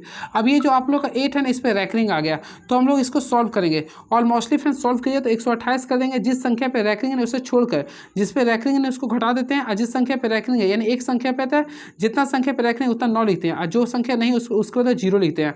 अब 128 में से 12 को घटाइएगा तो फ्रेंड्स बचेगा आप लोग का 116। अब बटा यहाँ पे कितना 900 है, तो आप लोग का यही आंसर होगा, यानी 116/900। तो ऑप्शन के अकॉर्डिंग जाएंगे तो ऑप्शन नंबर डी को मोहब्बत से क्लिक करेंगे, तो option number D is the right answer. एक आयत की चौड़ाई 125 सेंटीमीटर और उसका विकर्ण 481 सेंटीमीटर है, तो इसकी परिधि को ज्ञात करना है। देखिए सबसे पहले हम लोग बातें करना चाहते हैं, देखिए इसका हम लोग आयत बनाते हैं। देखिए इसको मैं ट्रिक से बताने का प्रयास करूंगा। ये आयत है, ऑलमोस्टली 90 डिग्री होता है। इसका विकर्ण के बारे में बोला 481, तो 481 लिख दिए। इसका चौड़ाई बोला, तो देखिए इसका चौड़ाई मान लीजिए 185 लिख रहा है। क्लियर है। तो ऑलमोस्टली आप लोग ट्रिपलेट अगर पढ़े होंगे तो आप लोग को पता है। देखिए एक ट्रिपलेट मैं लिख देता हूँ। देखिए यानी कि एक ट्रिपलेट अगर लिखते हैं फ्रेंड्स, तो आप लोग याद रखें 481 फिर 185 और इसका जो लास्ट होता है 444 का होता है, ये ट्रिपलेट होता है। तो ऑलमोस्टली इसका लंबाई का वैल्यू निकालेगा तो 444 आ गया। क्लियर है। और आप लोगों को परिमाप निकालना है, तो हम लोग क्या करें, ये 444 है तो ये भी 444 होगा, और ये 185 तो ये भी क्या होगा 185 होगा। और हम लोग क्या करेंगे 484 को ऐड करेंगे। देखिए ये दोनों को ऐड किए, 484 888 आ गया, और 185 को ऐड किए 0 8 16 17 1 1 2 और 1 3, और हाँ अब जोड़ दीजिए 8 8 7 15 के 5 हो गया, 8 3 11 12, यानी 1250 यानी 1250 होगा। सॉरी यहाँ पे 8 है, 1258 होगा। तो ऑप्शन के अकॉर्डिंग जाएगा तो 1258, ऑप्शन नंबर डी को क्लिक कर दें, यानी option number D is the right answer. चलिए नेक्स्ट क्वेश्चन, ड्राइंग शीट के चारों तरफ सेंटर मार्क करने को क्या कहते हैं। हमेशा फ्रेंड्स मैं आप लोगों को बताना चाहता हूँ, देखेंगे ऑलमोस्टली आप लोग देखेंगे, मान लीजिए ड्राइंग शीट है, तो देखिए ड्राइंग शीट में ये 2 पार्ट्स होता है, क्लियर है। देखिए तो ड्राइंग शीट के चारों तरफ जो सेंटर मार्क करते हैं उसे हम लोग मार्जिन रेखा बोलते हैं। क्या बोलते हैं, यानी ये जो रेखा जो करते हैं उसे हम लोग मार्जिन रेखा करते हैं, यानी ये सब जो रहते हैं इसको मार्जिन रेखा कहते हैं, क्लियर है। ये होता है अनट्रिम्ड शार्ट होता है, ये होता है ट्रिम्ड शार्ट। हमेशा याद रखिए अनट्रिम्ड शार्ट जो होता है ट्रिम्ड शार्ट के कंपेरिजन में बड़ा होता है, इस चीज़ को भी आप लोग को नोट डाउन करना पड़ेगा। तो ऑलमोस्टली इसका जो राइट आंसर होगा ऑप्शन नंबर ए को क्लिक कर दें, यानी मार्जिन रेखा कहते हैं, क्लियर है। चलिए नेक्स्ट क्वेश्चन, तो नेक्स्ट क्वेश्चन आप लोग के बीच ये रहा, तो मापनी रेशियो यानी मापनी स्केल के बारे में बोला, या इससे लोग बोलते हैं रिप्रेजेंटेटिव फ्रैक्शन बोलते हैं, ठीक है। तो उसका बोला 2 रेशियो किसकी माप होगा। सबसे पहले देखिए आरएफ के बारे में आप लोगों को मैं बताना चाहता हूँ। देखिए कुल 3 प्रकार के होते हैं, अब तीनों में आप लोग को यहीं पे याद करवा देता हूँ, कभी नहीं भूलेगा। देखिए मोबाइल नहीं काम कर रहा क्या, सागर कर रहा, हाँ देखते हैं। देखिए सबसे पहले आप लिखिएगा आरएफ यानी रिप्रेजेंटेटिव फ्रैक्शन होता है, ये 3 प्रकार के होते हैं। पहला देखिए आप लोग यहीं से याद करते हैं, देखिए ये एक है तो दोनों के आपस में इक्वल है ना, तो इसे बोलते हैं फ्रेंड पूर्ण माप, यानी कि फुल इक्वल बोल सकते हैं, क्लियर है। अब देखिए यहाँ पे देखिए सबसे बाद वाला जो देखिए इसमें आरएफ का जो फार्मूला अगर लिखना चाहते हैं ना, तो यहाँ पे लिखते हैं आभासी बाय रियल बोलते हैं। तो देखिए मान लें यहाँ पे 2 वैल्यू था, अब 2 से हम लोग यहाँ पे बढ़ा के कर दिए 3, देखिए बढ़ गया ना। तो देखिए 2 से हम लोग क्या करते बढ़ा दिए, तो बढ़ा देंगे क्या बोलेंगे लार्जिंग, यानी कि वृद्धि कारक बोलेंगे इसको, क्या बोलेंगे, इसको बोलेंगे वृद्धि कारक यानी लार्जिंग। अब आप ही लोग बताइए यहाँ पे फ्रेंड 2 था, अब हम लोग घटा के कर दिए 1 कर दिए, तो 2 से 1 क्या कर 1 को घटा दिए ऑलमोस्टली, तो इसको क्या करेंगे लघु कारक, क्या बोलेंगे लघु कारक। आई होप आप लोगों को तीनों समझ में आ गया होगा, क्लियर। जब दोनों इक्वल रहेगा तो पूर्ण माप बोलते हैं, क्या बोलते हैं पूर्ण माप। अब देखिए आप लोगों को क्वेश्चन क्या लिख रहा है, देखिए 2:1 लिख रहा है। देखिए ये आप लोग का वास्तविक था, वास्तविक 1 था, अब 1 को बढ़ा के कितना कर दिए 2, तो वृद्धि कर रहा है ना, तो राइट आंसर करेंगे वृद्धि कारण मापनी, तो ऑप्शन के अकॉर्डिंग सी को क्लिक कर देंगे, यानी 42 का right answer option number C को क्लिक कर देंगे। देखिए इमेजिनरी यानी अदृश्य रेखाओं को दर्शाने के लिए कौन सी रेखा का प्रयोग में लाई जाती है। तो फ्रेंड्स आप लोग याद रखिएगा अदृश्य रेखा को दर्शाने के लिए हम लोग जिस रेखा का प्रयोग करते हैं उसे बिंदुदार रेखा कहते हैं, क्या बोलते हैं बिंदुदार रेखा।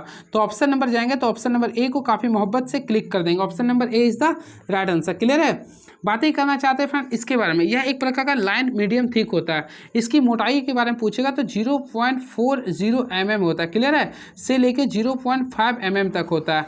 एक फ्रेंड्स और चीज़ होता है, एक होता है देखिए मोटी लाइन, एक होता है देखिए एक होता है मोटी, एक होता है मोटी होता है, एक होता है मध्यम। देखिए मैं तीनों के बारे में याद किया था पहले से, एक होता है मध्यम, एक होता है पतली।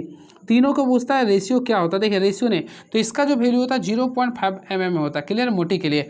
मध्यम के लिए बातें करना चाहता है 0.3 mm होता है, वही पतली के लिए बोले तो 0.2 mm होता है। इस चीज़ को आप लोग रखिएगा ध्यान में। दीजिएगा ये आप लोगों को क्वेश्चन सॉल्व 44 क्वेश्चन नंबर है। तो फ्रेंड्स इसमें आप लोग देखिएगा, तो इसमें देखिएगा सारे डिफरेंट 401 में से 294 को घटाइए तो 107 आएगा, क्या है 107। 189 में से 82 को घटाइए तो 107 आएगा, क्लियर है। 500 में से 307 को घटाएगा तो ये 303 107 आएगा। वही 444 में से 339 को घटाइए तो 105 आएगा, तो ऑप्शन नंबर ए को क्लिक कर देंगे। चलिए ये 44 क्वेश्चन करवा दिए। 45 किसी कुड भाषा में फ्लावर को 85 लिखा था, स्टार्स को 82 लिखा था, मून को 61 लिखते हैं, तो पैक को क्या लिखेंगे। सबसे पहले हम लोग देखेंगे क्या लिख रहा, फ्लावर्स को तोड़ेंगे। देखिए मून को तोड़ेंगे सबसे छोटा, एम का कितना होता है 13, ओ का कितना होता है 15, फिर ओ का 15, एन का कितना होता है 14 होता है। तो फ्रेंड्स याद कीजिएगा अगर आप लोग तोड़ते हैं जोड़ते हैं तो देखिए यहाँ ऐड किए तो 57 आ गया। अब मून में कितना शब्द है 4 है, तो 4 को ऐड कीजिए कितना के 61, इसी रूप में सेटल हो रहा। तो हम लोग क्या करेंगे आगे पैक के लिए, पी का कितना होता है 16, ए का 1 होता, सी के लिए 3 होता, के लिए किंग्स 11 हो गया। तो कितना जोड़े, तो जोड़ने पर कितना आ रहा 31 आ रहा। अब देखिए पैक में कुल शब्द कितना था 4 था, 4 को भी ऐड कर देंगे, टोटल कितना आया 35। तो ऑप्शन कितना है 35 है बिल्कुल, तो ऑप्शन नंबर ए को क्लिक कर देंगे। चलिए नेक्स्ट क्वेश्चन, सभी जूते पैर हैं, सभी कुछ जूते बक्से हैं, सभी बक्से मकान है, इसको सॉल्व करना है। तो फ्रेंड्स सबसे पहले मैं बताना चाहता हूँ सभी जूते क्या, सभी जूते पैर हैं। तो देखिए मान लीजिए आपका जूता आइए, देखिए सारे जूता क्या है, सभी जूता पैर है, तो ये आप लोग का पैर मान लें, क्लियर है। फिर बोला कुछ जूते बक्से हैं, तो देखिए कुछ जूते को बक्सा बना रहे हैं, कुछ जूते बक्से हैं, चलिए बक्से मान लें, कुछ जूते को बक्से मान लिए। अब बोला सभी बक्से मकान है, तो देखिए सारे बक्से को हम लोग क्या कर दिए मकान मान लिए, इस टाइप से इसको मकान मान लिए। अब क्वेश्चन पे आते हैं, कुछ मकान जूते हैं। तो फ्रेंड्स हम लोग देखें कुछ मकान जूते हैं, क्या आपका मकान जूते हैं, ऑलमोस्टली ये आ रहा है, तो पहला आप लोग का राइट हो गया। कुछ पैर बक्से हैं, तो पैर कहाँ है, पैर कहाँ है, ये हाँ कुछ पैर बक्से हैं, तो इसमें भी आ रहा है, यानी देखा जाए तो दोनों आप लोगों का राइट होगा। तो ऑप्शन के अकॉर्डिंग जाएंगे तो दोनों निष्कर्ष सही करता है। ऑप्शन नंबर डी को क्लिक कर देंगे। सभी नैपकिन विस्क है, कुछ विस्क केतली है, कोई केतली कटोरा नहीं है। चलिए देखते हैं क्या लिख रहा। सबसे पहले हम लोग सॉल्व करेंगे। तो देखिए सबसे पहले क्या हो रहा, सभी नैपकिन, तो देखिए हम लोग क्या करते हैं, सारे नैपकिन को मान लें, ये सारे नैपकिन है। देखिए सभी नैपकिन क्या बोल रहा है, विस्क है, तो यानी विस्क मान लें। क्लियर है। बोला कुछ विस्क केतली है, तो इसको ना कुछ विस्क को केतली मान लें। यहाँ तक समझ आ गया। कुछ नैपकिन विस्क नहीं है, कुछ नैपकिन विस्क नहीं है। तो फ्रेंड्स कुछ नैपकिन क्या लिख रहा है, कुछ अगला बोल रहा कुछ केतली कटोरा नहीं है, सॉरी कुछ केतली कटोरा नहीं है। तो कोई केतली ये था कटोरा ये। अब आप लोग सॉल्व कीजिए कैसे बनाएगा। पहला तो पहला बोल रहा आप लोग का कुछ नैपकिन विस्क है, तो कुछ नैपकिन, तो फ्रेंड्स नैपकिन में कहाँ माना था, तो ऑलमोस्टली मैं आप लोग बता रहा हूँ नैपकिन ये था आप लोग का। तो बोला कुछ नैपकिन विस्क है, तो विस्क ये, तो ऑलमोस्टली देख सकते हैं पहला आप लोग का सही हो गया। क्लियर है। फिर बोला आप लोग का कुछ केतली विस्क है, तो कुछ केतली विस्क है, बिल्कुल है, तो दोनों सही होगा। तो ऑप्शन के अकॉर्डिंग देखिए तो दोनों आप लोग का अनुसरण करते हैं। तो राइट आंसर 1 और 2 दोनों करेंगे। चलिए फिर आ गया। देखिए कुछ व्यक्ति अंग्रेजी में कमज़ोर है, कुछ व्यक्ति अंग्रेजी में कमज़ोर हैं, वे सभी जो अंग्रेजी में कमज़ोर है कलाकार है, ऐसा तो नहीं होगा। तो देखिए कुछ कलाकार व्यक्ति नहीं है, तो फ्रेंड्स यहाँ पे निष्कर्ष निकालना है। देखिए यहाँ पे लिख रहा कुछ व्यक्ति अंग्रेजी में कमज़ोर है, वे सभी जो अंग्रेजी में कमज़ोर है कलाकार है। तो बोला कुछ कलाकार व्यक्ति नहीं है, निष्कर्ष रूप से असत्य है। यहाँ पे अगर देखिएगा तो इसका ऑप्शन नंबर केवल 1 होगा, निश्चित रूप से यह सत्य है। कुछ कलाकार व्यक्ति नहीं है, तो ऑप्शन से सही होगा। सही कथन को पहचाना। स्थैतिक घर्षण संपर्क के क्षेत्र में निर्भर करती है, गतिज घर्षण संपर्क के क्षेत्र पर निर्भर करती है। स्थैतिक घर्षण गुणांक तलों के संपर्क पर निर्भर नहीं करती है। गतिज घर्षण गुणांक स्थैतिक घर्षण गुणांक से कम होता है। तो फ्रेंड्स आप लोग को मैं बताना चाहता हूँ ऑप्शन के अकॉर्डिंग देखिएगा, राइट आंसर होगा ऑप्शन नंबर डी होगा। गति घर्षण स्थैतिक गुणांक के घर्षण से कम होता है। क्लियर है। चलिए ऑलमोस्टली आप लोग पढ़े भी होंगे इस चीज़ के बारे में। और घर्षण गुणांक का जो वैल्यू होता है 0 से लेकर आप लोगों को कितना के बीच में होता है, देखिए 0 लिख दीजिएगा, यहाँ पे घर्षण में म्यू कर दें, इसको 1 तक होता है। क्लियर है। चलिए घर्षण गुणांक का केवल परिमाण होता है, कोई मात्रक इसका नहीं होता। क्लियर है। और घर्षण बल सतह की प्रकृति पर भी निर्भर करता है। चलिए 5 न्यूटन प्रति कूलॉम तीव्रता को विद्युत क्षेत्र में 1 कूलॉम धन आवेश पर बल आरोपित होगा। सबसे पहले इसके लिए आप लोगों को क्या निकालना पड़ेगा, एफ निकालना पड़ेगा। देखिए हम लोग जानते हैं फ्रेंड, देखिए आप लोगों को फार्मूला के अकॉर्डिंग निकालना पड़ेगा। बोला 5 न्यूटन प्रति कूलॉम तीव्रता के विद्युत क्षेत्र से 1 कूलॉम धन आवेश पर बल आरोपित होगा। तो इसके लिए फार्मूला आप लोग को यूज करना पड़े। देखिए विद्युत क्षेत्र की तीव्रता का फार्मूला ऑलमोस्टली पढ़ेंगे तो आई बराबर क्या लिखते हैं, एफ बाई क्यू लिखते हैं। आई बराबर क्या लिखते हैं, एफ बाई क्यू लिखते हैं। तो आप लोग को वो आवेश निकाला था, क्यू का फार्मूला निकालेगा। तो देखिए आप एक काम कीजिए, यहाँ से डायरेक्टली पुट कीजिए। तो आई का वैल्यू क्या, करंट तो नहीं लिख रहा, तो करंट का करंट रहने दें। बल यानी फोर्स की, सॉरी आई का वैल्यू कितना लिख रहा है, 5 तक 5 रहने दिए। एफ निकाल दीजिए। और क्यू का वैल्यू कितना लिख रहा है, तो क्यू का वैल्यू 1 लिख रहा है। ऑलमोस्टली एफ का वैल्यू 5 आ जाएगा। क्या आएगा, 5 न्यूटन। तो ऑप्शन के अकॉर्डिंग जाएंगे तो 5 न्यूटन होगा। Option number 1 C is the right answer. फिर से मैं बोल रहा हूँ विद्युत क्षेत्र तीव्रता को बोलते हैं आई का जो फार्मूला होता है एफ बाई क्यू होता है। इसको आप लोग नोट डाउन कर लीजिए। तो इसी के अकॉर्डिंग मैं सॉल्व किया हूँ। आप लोग को एफ निकालना था, तो एफ के लिए क्या करें, आई को क्यू से कर देंगे। तो आई का वैल्यू कितना था, मोस्टली 5 था, क्यू का वैल्यू 1 था, गुना कर दिए 5 Newton is the right answer. I hope आप लोगों को क्लियर हुआ होगा। चलिए बातें करना चाहते हैं विद्युत क्षेत्र का। तो विद्युत क्षेत्र एक प्रकार का सदिश राशि होता है। ये क्वेश्चन पूछता है कैसा राशि होता है, ये सदिश राशि है। क्लियर है। इसके साथ साथ याद रखिएगा इसका ऐसे मात्रा क्या होता है, न्यूटन प्रति कूलॉम होता है। क्लियर है। चलिए नेक्स्ट क्वेश्चन। एक कण पर सदैव उसके वेग के लंबवत नियत परिमाण का बल कार्य करता है, तो फलस्वरूप कण एक समतल में गति करता है। तो निष्कर्ष यह है कि कण एक वृत्तीय पथ पर गति करेगा। क्या रहेगा, एक वृत्तीय पथ पर गति करेगा। तो ऑप्शन नंबर डी को क्लिक कर देंगे। Option number D is the right answer. चलिए 52 नंबर क्वेश्चन देखते हैं क्या लिख रहा है ये। तो 52 नंबर क्वेश्चन ये रहा, अभिकेंद्रीय बल द्वारा किया गया कार्य होता है। तो देखिए अभिकेंद्रीय बल द्वारा जो किया गया, ऑलमोस्टली देखिए अभिकेंद्रीय बल क्या होता है, टोटल स्टाफ से होता है ना। तो यहाँ पे देखिए इस पूरा 90 डिग्री यहाँ पे बनता है। आप खुद बताइए 90 डिग्री रहेगा तो फार्मूला बताइए, एफ एस क्या होता है, कॉस थीटा होता नहीं है। तो यहाँ पे 90 डिग्री में, तो 90 का वैल्यू कितना होता है, 0। तो ऑलमोस्टली राइट आंसर होगा 0। तो अभिकेंद्रीय बल द्वारा किया कार्य क्या होता है, शून्य होता है। क्या होता है, ये शून्य होता है। क्लियर है। वही बातें करना चाहते हैं फार्मूला का। तो अभिकेंद्रीय बल का फार्मूला लिखते हैं mv² बाय आर लिखते हैं, mv² बाय आर लिखते हैं। इस चीज़ को आप लोग याद रखिएगा। चलिए याद रखिएगा, वृत्त के केंद्र से बाहर लगने वाले बल को अपकेंद्रीय बल कहते हैं।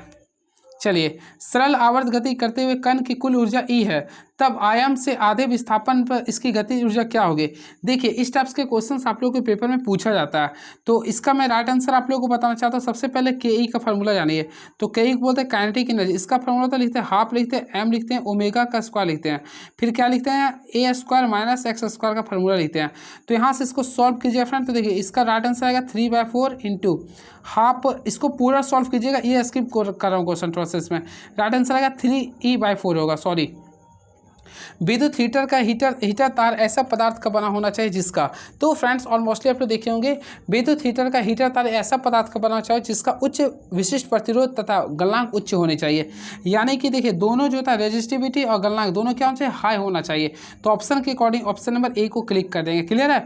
ऑलमोस्टली आप लोग पढ़ेंगे विद्युत हीटर में नाइक्रोम का तार यूज करते हैं, और नाइक्रोम का तार जो होता है वह निकेल या क्रोमियम का बना होता है। क्लियर है।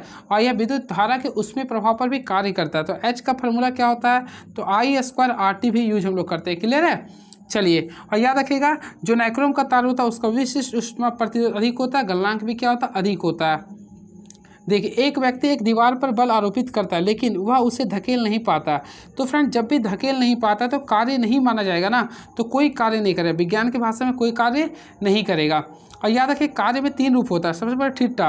अगर फ्रेंड थीटा अगर 0 डिग्री है ना तो कार्य पॉजिटिव होता है। अगर वही कार्य 90 डिग्री है तो वह शून्य माना जाता है।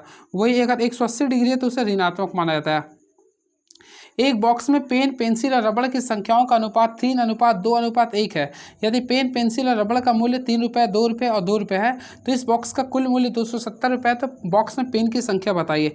सबसे पहले देखिए, 3:2:1 लिख रहा, अब मूल्य क्या लिख रहा, 3:2 लिख रहा। हम लोग सारे को आपस में एक दूसरे से गुना करेंगे। तो फ्रेंड्स, गुना करेंगे तो देखिए, 3 3 9 हो गया, 2 2 4 हो गया, सॉरी 21 था क्या, हाँ 2 था ये, और फिर 1 2 2 हो गया। देखिए 9 4 13, 9 4 13 2 15, यानी कि टोटल देखेंगे तो 15 आ गया। तो 15 का वैल्यू 270 लिख रहा। तो फ्रेंड्स, एक का वैल्यू देखिएगा तो टोटल 18 आपको आएगा। आपको संख्या निकालना है पेन का, तो पेन का 3 था तो 18 को 3 से गुना करेंगे 54। ऑप्शन नंबर ए को क्लिक कर दीजिएगा। ये आकृति में बताना है। देखिए, ऐसा क्वेश्चन आता है तो आप लोगों को क्या करना है, देखिए 2 केंद्रों के बीच की दूरी निकालना है। क्लियर है। तो फार्मूला आप लोग पढ़े होंगे, नहीं तो ट्रिपलेट यूज कर दीजिए। देखिए, मेरे अकॉर्डिंग ये 12 दिया हुआ, और जब भी आपका इस टाइप का रहता है, क्लियर है ना, तो इसके लिए हम लोग क्या करते हैं, देखिए ये दोनों का घटाइए, 8 में से 3 गया तो 8 में से 3 कितना हो जाए, 5। अब बताइए 12 5 का ट्रिपलेट क्या होता है, 13 होता है। तो राइट आंसर क्या होगा, 13 हो जाएगा। लेकिन मैं तरीका बता देता हूँ। सबसे पहले 2 केंद्रों के बीच की दूरी डी का फार्मूला होता है फ्रेंड, देखिए L² आगे करते हैं प्लस दोनों जो रेडियस है दोनों का डिफरेंस का होल स्क्वायर कर देते हैं। आई होप, देखिए L का वैल्यू 12 लिख रहा है तो 12 का स्क्वायर करते हैं, प्लस R का वैल्यू 8 में से 3 गया तो क्या लिखेंगे, 5 का स्क्वायर करेंगे। अब सॉल्व कीजिएगा तो 12 का स्क्वायर 144, 5 का 125, टोटल करेंगे तो 169 आएगा। 169 का वैल्यू कितना आएगा, 13। तो राइट आंसर 13 सेंटीमीटर। ऑप्शन के अकॉर्डिंग जाएंगे तो ऑप्शन होगा ही, नहीं तो ट्रिपलेट भी यूज कर सकते हैं आसानी से। तो राइट आंसर करेंगे फ्रेंड, तो आप लोग को ऑप्शन नंबर 13 आ गया। चलिए, क्वेश्चन नंबर हम लोग 59 क्या लिख रहा है, आगे टाइम एंड वर्क का क्वेश्चन। रक्षित, अजय और सतीश एक नगर निगम में सफाई कर्मचारी है। रक्षित अकेले एक नाली को साफ करने में 20 घंटे लेता है, जबकि अजय अकेले काम करते हुए 12 घंटे में साफ करता है। तीनों मिलकर नाली की सफाई करने में 5 घंटे का समय लेता है। सतीश अकेले कितने घंटे में पूरा करेगा। सबसे पहले फ्रेंड देखिए, रक्षित अकेले नाली को साफ करने 20 घंटा ले रहा। देखिए, हम लोग बताना चाहते हैं कि रक्षित का लिखेंगे तो ये लिख रहा 20 घंटा लिख रहा, 20 ले दिए। फिर अजय लिख रहा ना, अजय का क्या लिख रहा, 12 घंटा ले देंगे। अब तीनों मिलकर, तो फ्रेंड्स तीनों को देखिए, हम लोग जब भी स्टेप्स कराएगा ना, हम लोग तीनों के लिए क्या कर, 1/5 है तो 1/5 माइनस ये दोनों को सम कर दीजिएगा, आ जाएगा 1/20 प्लस 1/12 कर। अब आप लोग बना लीजिए ना, तो आप लोग बना लिए होंगे। तो देखिए 1, इसको मैं डायरेक्टली बना ही देता हूँ। देखिए, सबसे पहले क्या करेंगे, 1/5 माइनस क्या करेंगे, 1/20 कर देंगे। फिर 1 माइनस क्या करेंगे, 12 हो जाएगा। अब सॉल्व किए, एलसीएम 60 आ जाएगा। यहाँ पे 12 करेंगे, 20 या 60 होता है, 12 25। अब सॉल्व कीजिए, 8 यानी 4/60 आएगा, तो अपोजिट करेंगे तो 15 आएगा। तो फ्रेंड्स करेक्ट आंसर आएगा ऑप्शन नंबर बी को क्लिक कर देंगे। चलिए, ये रहा 59 क्वेश्चन। 60 नंबर, कलम के सेट के अंकित मूल्य 15% के छूट प्राप्त करने पर भी खरीदार को 1751 रुपये की कीमत चुकानी पड़ती है।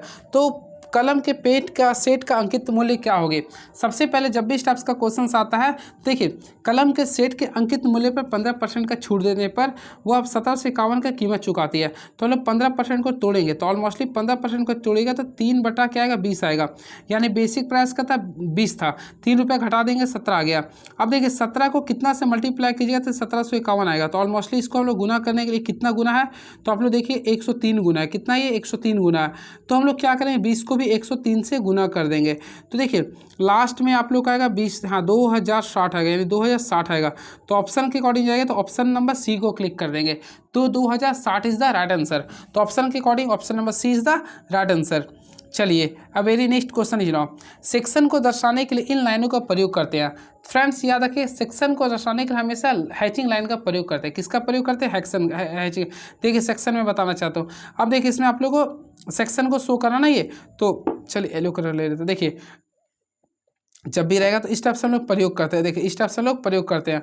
ऑलमोस्टली ये जो लाइन जो हम लोग इस टाइप से खींचे ना, इसी लाइन को बोलते हैं हैचिंग लाइन। क्या बोलते हैं, हैचिंग लाइन। तो सेक्शन को दर्शाने के लिए हैचिंग लाइन का प्रयोग करते हैं। क्लियर है। और याद रखें इसे ऑब्जेक्ट लाइन के साथ 45 डिग्री के कोण पर खींचा जाता है। कितना डिग्री के कोण पर खींचते हैं, 45 डिग्री कोण पर खींचते हैं। यदि एक क्षैतिज तल पर HP हॉरिजॉन्टल प्रोजेक्शन के साथ एक रेखा के आभासी एवं प्रत्यक्ष अभिनत एक समान हो तो रेखा क्या होगी। सबसे पहले फ्रेंड ये जो होता है ऊर्ध्वाधर तल के समांतर होती है। क्या होता है, ऊर्ध्वाधर तल के समांतर रहेगी। ऑप्शन नंबर ए को क्लिक कर देंगे। चतुर्भुज के चारों कोनों का योग क्या होता है। फ्रेंड्स आप लोग पढ़े होंगे, सबसे पहले किसी भी पॉलीगॉन के चारों कोनों का योग जो होता है, हमेशा किसी भी पॉलीगॉन की बात करते हैं तो हमेशा 360 डिग्री होता है। तो क्या लिखेंगे, ऑप्शन नंबर बी को क्लिक कर देंगे। वही फ्रेंड्स अगर आप लोगों को क्वेश्चन पूछता है इसका आंतरिक कोण, तो आंतरिक कोण के लिए आप लोग को फार्मूला लिखवा देते हैं, इसको याद कर लीजिएगा। तो आंतरिक कोण के लिए फार्मूला याद कर लीजिए। सबसे पहले कीजिएगा n-2 गुना 180 करिएगा, ये फार्मूला के अकॉर्डिंग पुट कर लीजिएगा। तो देखिए n का वैल्यू चतुर्भुज में कितना होता है 4, 4 में से 2 गया 2, 2 को 180 से गुना कीजिए तो 360। इसमें एक चतुर्भुज एक ऐसा पॉलीगॉन होता है जिसमें आंतरिक कोण और बाहरी कोण दोनों इक्वल होता है, 360 के बराबर होता है। क्लियर है। चलिए और इसका विकर्ण के लिए फार्मूला निकालना चाहते हैं तो n इंटू n माइनस 3/2 कर दीजिएगा, या फिर n कॉम्बिनेशन 2 होता है ना, हाँ 2 माइनस क्या कीजिएगा 4 कर, ये भी फार्मूला यूज कर सकते हैं। चलिए देखते हैं 4 विकल्प दिए गए हैं जिसमें 3 किसी ना किसी तरह से समान है, एक असंगत को पहचानना है। तो देखिए पहला आप लोग का पाई एक अपरिमेय संख्या है, √3 भी एक अपरिमेय संख्या है, और डी भी देखिएगा तो एक अपरिमेय संख्या है। लेकिन आप लोग देखिएगा ऑप्शन नंबर बी 0.05 पे 45 पे रैंकिंग लिख रहा, तो इसको तोड़ेगा तो 45/99 आएगा, जो कि क्या है एक परिमेय संख्या है। तो ऑप्शन नंबर बी क्लियर कर दीजिएगा। इसमें देखिए अगरतला इम्फाल की राजधानी है कोहिनूर, देखिए इसमें वो रहा ना 3 एक जैसा एक अलग को चुनना है। तो ऑलमोस्टली देखिए अगरतला तो त्रिपुरा अगरतला होता है, मणिपुर इम्फाल होता है, नागालैंड कोहिमा, सिलचर किसी की राजधानी नहीं है। तो ऑप्शन नंबर डी को क्लिक कर देंगे। भारत पश्चिम की ओर मुँह किए हुए उसके घड़ी में शाम के 2 बजे बज रहे हैं, तो घंटे वाली सुई किस दिशा की ओर इंगित करेगा। तो देखिए भारत पश्चिम की ओर मुँह किया हुआ, क्लियर है। तो देखिए मैं आप लोगों को बताना चाहता हूँ, देखिए इस टाइप से मुँह की पश्चिम की ओर किया है, और मोस्टली आप लोग जानते होंगे इस टाइप से हम लोग इसको कर देंगे। क्लियर है। अब देखिए डायरेक्शन को शो कर देते हैं। तो ये क्या होता है NEWS, याद रखें NE ये आप लोग का W होता है, ये S होता है। अब बोला भारत पश्चिम की ओर मुँह करके हुए इसके घड़ी में शाम के 2 बज रहे हैं, तो देखिए शाम के 2 बज रहे हैं, तो इस टाइप से कीजिएगा ना, शाम के 2 ईस्ट पश्चिम से करें तो इस टाइप से कीजिए, यहाँ पे 2 बज रहा। तो बोला घंटे की सुई किस ओर होगे, तो ऑलमोस्टली देखिए ये क्या उत्तर पश्चिम की ओर जा रहा है, उत्तर पश्चिम की ओर। तो ऑप्शन है बिल्कुल, तो ऑप्शन के अकॉर्डिंग है तो उत्तर पश्चिम, जो कि ऑप्शन नंबर डी को क्लिक कर देंगे। चलिए नेक्स्ट क्वेश्चन, एक निश्चित कुट भाषा में, इसको देख लीजिएगा, इसको आप लोग सजा लीजिए, सारे में 6 इंक्रीज कर रहा, तो इसको बनाइएगा तो ऑप्शन नंबर सी आ जाएगा। Option number C is the right answer. देखिए इसको बनाना है pamper beat knock slap hit. तो फ्रेंड्स इसको अगर बनाते हैं तो राइट आंसर आएगा पैम्पर। इसमें क्या है, पैम्पर एक अलग हो जाएगा। चलिए very next question is now, एक लड़के का भार 300 न्यूटन है, एक मकान की दूसरी मंजिल जिसकी ऊंचाई 7 मीटर तक चढ़ने के बाद वह वापस नीचे आ जाता है, तो कार्य कितना किया। फ्रेंड्स जब भी आप लोग बनाइएगा ना, देखिए क्या लिखा, एक लड़के का भार 300 न्यूटन है, एक मकान की दूसरी मंजिल जिसकी ऊंचाई 7 मीटर है, पर चलने के बाद वापस वो नीचे आ गए, यानी यहाँ पे गए फिर वापस ही आ गए, तो कार्य 0 हो गया। क्या हो गया, कार्य क्या हो गया, 0 हो गया। तो ऑप्शन नंबर सी को क्लिक कर देंगे। क्लियर है। चलिए अब नेक्स्ट क्वेश्चन देखते हैं क्या हो रहा है। नहीं तो आप लोग क्या कीजिएगा, आप लोग ऑलमोस्टली पढ़े होंगे W बराबर क्या होता है, FS होता है। W बराबर क्या होता है, FS होता है ना, FS होता है। विस्थापन क्या हो गया, आप लोग विस्थापन में जहाँ से गया वहाँ आ गया, तो 0 हो गया ना, तो 0 आ गया आंसर, सिंपल है। चलिए 1 किलोवाट के विद्युत हीटर में 1 मिनट में कितनी विद्युत ऊर्जा खर्च होगी। सबसे पहले फ्रेंड्स अगर आप लोग बनाते हैं तो विद्युत ऊर्जा आई डब्ल्यू का फॉर्मूला लिखते हैं तो ऑलमोस्टली मैं बताया था पी गुना टी करते होंगे, क्लियर है। अब यहाँ पे पी बोल रहा है आप लोग का 1 किलोवाट, तो 1 किलोवाट कर दिया, टाइम लिख रहा है 1 मिनट, तो 1 मिनट में 60 सेकेंड कर सकते हैं। तो इसको आप लोग को तोड़ना है, 60 का 6 करते हैं। अब यहाँ पे करेंगे तो देखिए आप लोग को तोड़ के मैं ही बताता, देखिए सबसे पहले हम क्या करते हैं, देखिए 1 है 1 रहने दिए, 1 किलो बराबर कितना वाट हो, 10⁻³ हो गया, गुना 60 था 60 कर दिए, यहाँ वाट कर देंगे। अगर आप लोग इसी को तोड़ते हैं, देखिए मैं तोड़ देता हूँ, 1 था गुना 10⁻³ था गुना 60 था, यहाँ पे वाट करेंगे तो हम क्या करते हैं 6 रहने दिए, क्लियर है, गुना 10 टू पावर, यहाँ पे 3 जीरो था यहाँ पे 1 था तो 3 तो 4 होगा, 6 गुना 10⁻4 वाट होगा, जूल होगा। तो ऑप्शन के अकॉर्डिंग जाएंगे तो ऑप्शन नंबर बी को क्लिक कर देंगे। चलिए वेरी नेक्स्ट क्वेश्चन, भंवर धाराएं उत्पन्न होती है तो फ्रेंड एडी करंट कब उत्पन्न होती है। ऑलमोस्टली फ्रेंड्स मैं आप लोगों को बताया था, आप लोग का एडी करंट जो उत्पन्न होती है जब वह धातु को परिवर्तित चुंबकीय क्षेत्र में रखेंगे, तो ऑप्शन नंबर बी को क्लिक ए को क्लिक कर देंगे। तो याद रखिए भंवर धाराएं उत्पन्न होती है जब धातु को परिवर्तित चुंबकीय क्षेत्र में रखा जाता है, क्लियर है। चलिए अब क्वेश्चन आता है इसका उपयोग कहाँ करते हैं, तो भंवर धारा का प्रयोग करते हैं विद्युत ट्रेन में करते हैं, ब्रेक में करते हैं, प्रेरण भट्टी में करते हैं, क्लियर है। इसके साथ साथ एनर्जी मीटर में भी करते हैं, मैं आप लोग को बताया था पिछला क्लास में, तो ऊर्जा मापी में भी करते हैं, क्लियर है। चलिए अब इसके साथ साथ याद रखिएगा हमेशा ट्रांसफार्मर को लैमिनेट को क्या करते हैं, लैमिनेट करते हैं एडी करंट से। चलिए अब 72 नंबर क्वेश्चन देखते हैं, क्वेश्चन नंबर क्या लिख रहा है ये, तो चलिए 72 नंबर क्वेश्चन लिख रहा है -10 डिग्री सेल्सियस की 1 ग्राम बर्फ को 100 डिग्री सेल्सियस की वाष्प में परिवर्तित किया जाता है तो आवश्यक ऊर्जा क्या होगी। सबसे पहले फ्रेंड्स इसके लिए मैं अभी स्किप कर रहा हूँ इस क्वेश्चन को, वैसे राइट आंसर लिख रहा है 3045, इसको मैं समझा दूंगा वेट नेक्स्ट वीडियो में। चलिए नेक्स्ट क्वेश्चन, चलिए नेक्स्ट क्वेश्चन आप लोग का एक्स वाई का आप लोग को बताना है कुल कितना प्रतिरोध होगा। सबसे पहले फ्रेंड्स अगर आप लोग इसको बनाइएगा तो देखिए ये तीनों आप लोग इसमें आप लोग को बनाने के लिए क्या कीजिएगा, देखिए इसका राइट आंसर मैं अभी बता रहा हूँ, आप लोगों को मैं नेक्स्ट वीडियो में सारी चीज़ को बता दूंगा। 10 ओम लिख रहा है, कितना लिख रहा है 10 ओम। देखिए आप लोग को आवाज़ बाहर आ रहा हो गीत का, जो कि शादी का समय चल रहा है इसलिए प्रॉब्लम हो गया मेरे साथ। अब फिर भी वेट कीजिए, मैं देखता हूँ, प्रयास करता हूँ बताने के लिए सारी को। देखता हूँ किसी गतिमान वस्तु का त्वरण ज्ञात किया जा सकता है, तो हमेशा याद रखिए गतिमान त्वरण को ज्ञात करने के लिए वेग और समय के ग्राफ के ढाल के द्वारा होता है, यानी slope of velocity by time से निकालते हैं, यानी ऑप्शन नंबर सी को क्लिक करेंगे, क्लियर है। ऑलमोस्टली आप लोग पढ़ेंगे ए बराबर क्या होता है v minus u by t होता है, तो इस फार्मूला से हम लोग सॉल्व कर सकते हैं, क्लियर है। और त्वरण कैसे मात्रक बोले क्या होता है, तो मीटर प्रति सेकंड स्क्वायर होता है, और त्वरण के ऋणात्मक होने पर इसे हम लोग क्या बोलते हैं, मंदन कहते हैं, क्लियर है। इस चीज़ को आप लोग को ध्यान में रखना पड़ेगा। चलिए किसी क्षण चुंबक के कारण उत्पन्न चुंबकीय क्षेत्र संबंधित निम्न कथनों पर विचार करें। सबसे पहला लिख रहा क्षण चुंबक के अंदर कोई क्षेत्र नहीं होता है, फिर लिख रहा आप लोग का क्षण चुंबक के अंदर क्षेत्र रेखाओं की दिशा उसके उत्तरी ध्रुव से दक्षिण ध्रुव की ओर होती है। तो फ्रेंड्स ऑप्शन के अकॉर्डिंग देखा जाए तो ऑप्शन आपका दोनों गलत है, यानी कि विचार करना दोनों आप लोग का नहीं होगा, ना तो 1 ना तो 2 होगा। तो राइट आंसर करेंगे तो ऑप्शन नंबर बी को क्लिक कर देंगे, ठीक है। चलिए नेक्स्ट क्वेश्चन, सुरेश अपनी आय मासिक आय का 85% खर्च कर देता है, यदि उसकी मासिक आय में 20% और मासिक बचत में 60% की वृद्धि होती है तो उसके मासिक खर्च में कितना प्रतिशत वृद्धि होगा। देखिए जब भी क्वेश्चन रहता है सबसे पहले हम लोग मूल मानेंगे, तो इनकम मान लीजिए मेन, तो इनकम सॉरी में कुछ नहीं तो 100 मानते हैं, क्लियर है। तो खर्चा कितना कर रहा, तो 85% खर्चा कर रहा, तो सेव कितना कर रहा 15%, ठीक है। अब आप लोग को बोल रहा है ये उसकी मासिक आय में 20% और मासिक बचत में 60% वृद्धि होती है, तो 100 में हम लोग 20% को वृद्धि करें 120 आ जाएगा, 85 में 60% का वृद्धि कीजिएगा तो ऑलमोस्टली कितना आ जाएगा 60% आ जाएगा, यानी कि 96 रुपये हो जाएगा, ठीक है। तो यहाँ पे बचत कितना करेगा 24 रुपये बचत कर रहा। अब क्वेश्चन लिख रहा ना उसके मासिक आय में कितना प्रतिशत वृद्धि हुई, आय में सॉरी बचत यहाँ पूछ रहा ना, तो उसके बचत में हाँ तो उसके मासिक खर्च में कितने वृद्धि हुआ। तो फ्रेंड्स खर्च में बोला तो हम लोग 96 से 85 को घटाएंगे तो ऑलमोस्टली 11 बचेगा, तो 11/85 गुना क्या करेंगे 100 करेंगे, तो इसे सॉल्व कीजिए तो 12.94% आएगा, 12.94। तो ऑप्शन के अकॉर्डिंग जाइए तो 12.94 यानी ऑप्शन नंबर बी को क्लिक कर देंगे। चलिए ये क्वेश्चन आ गया 1400 और 1800 के बीच में वह एक्स वह सबसे छोटी संख्या जिसे 5, 6, 8, 9 और 12 से विभाजित करने पर प्रत्येक स्थिति में शेषफल 3 प्राप्त होता है। यदि एक्स को 11 से विभाजित किया जाए तो शेषफल क्या आएगा।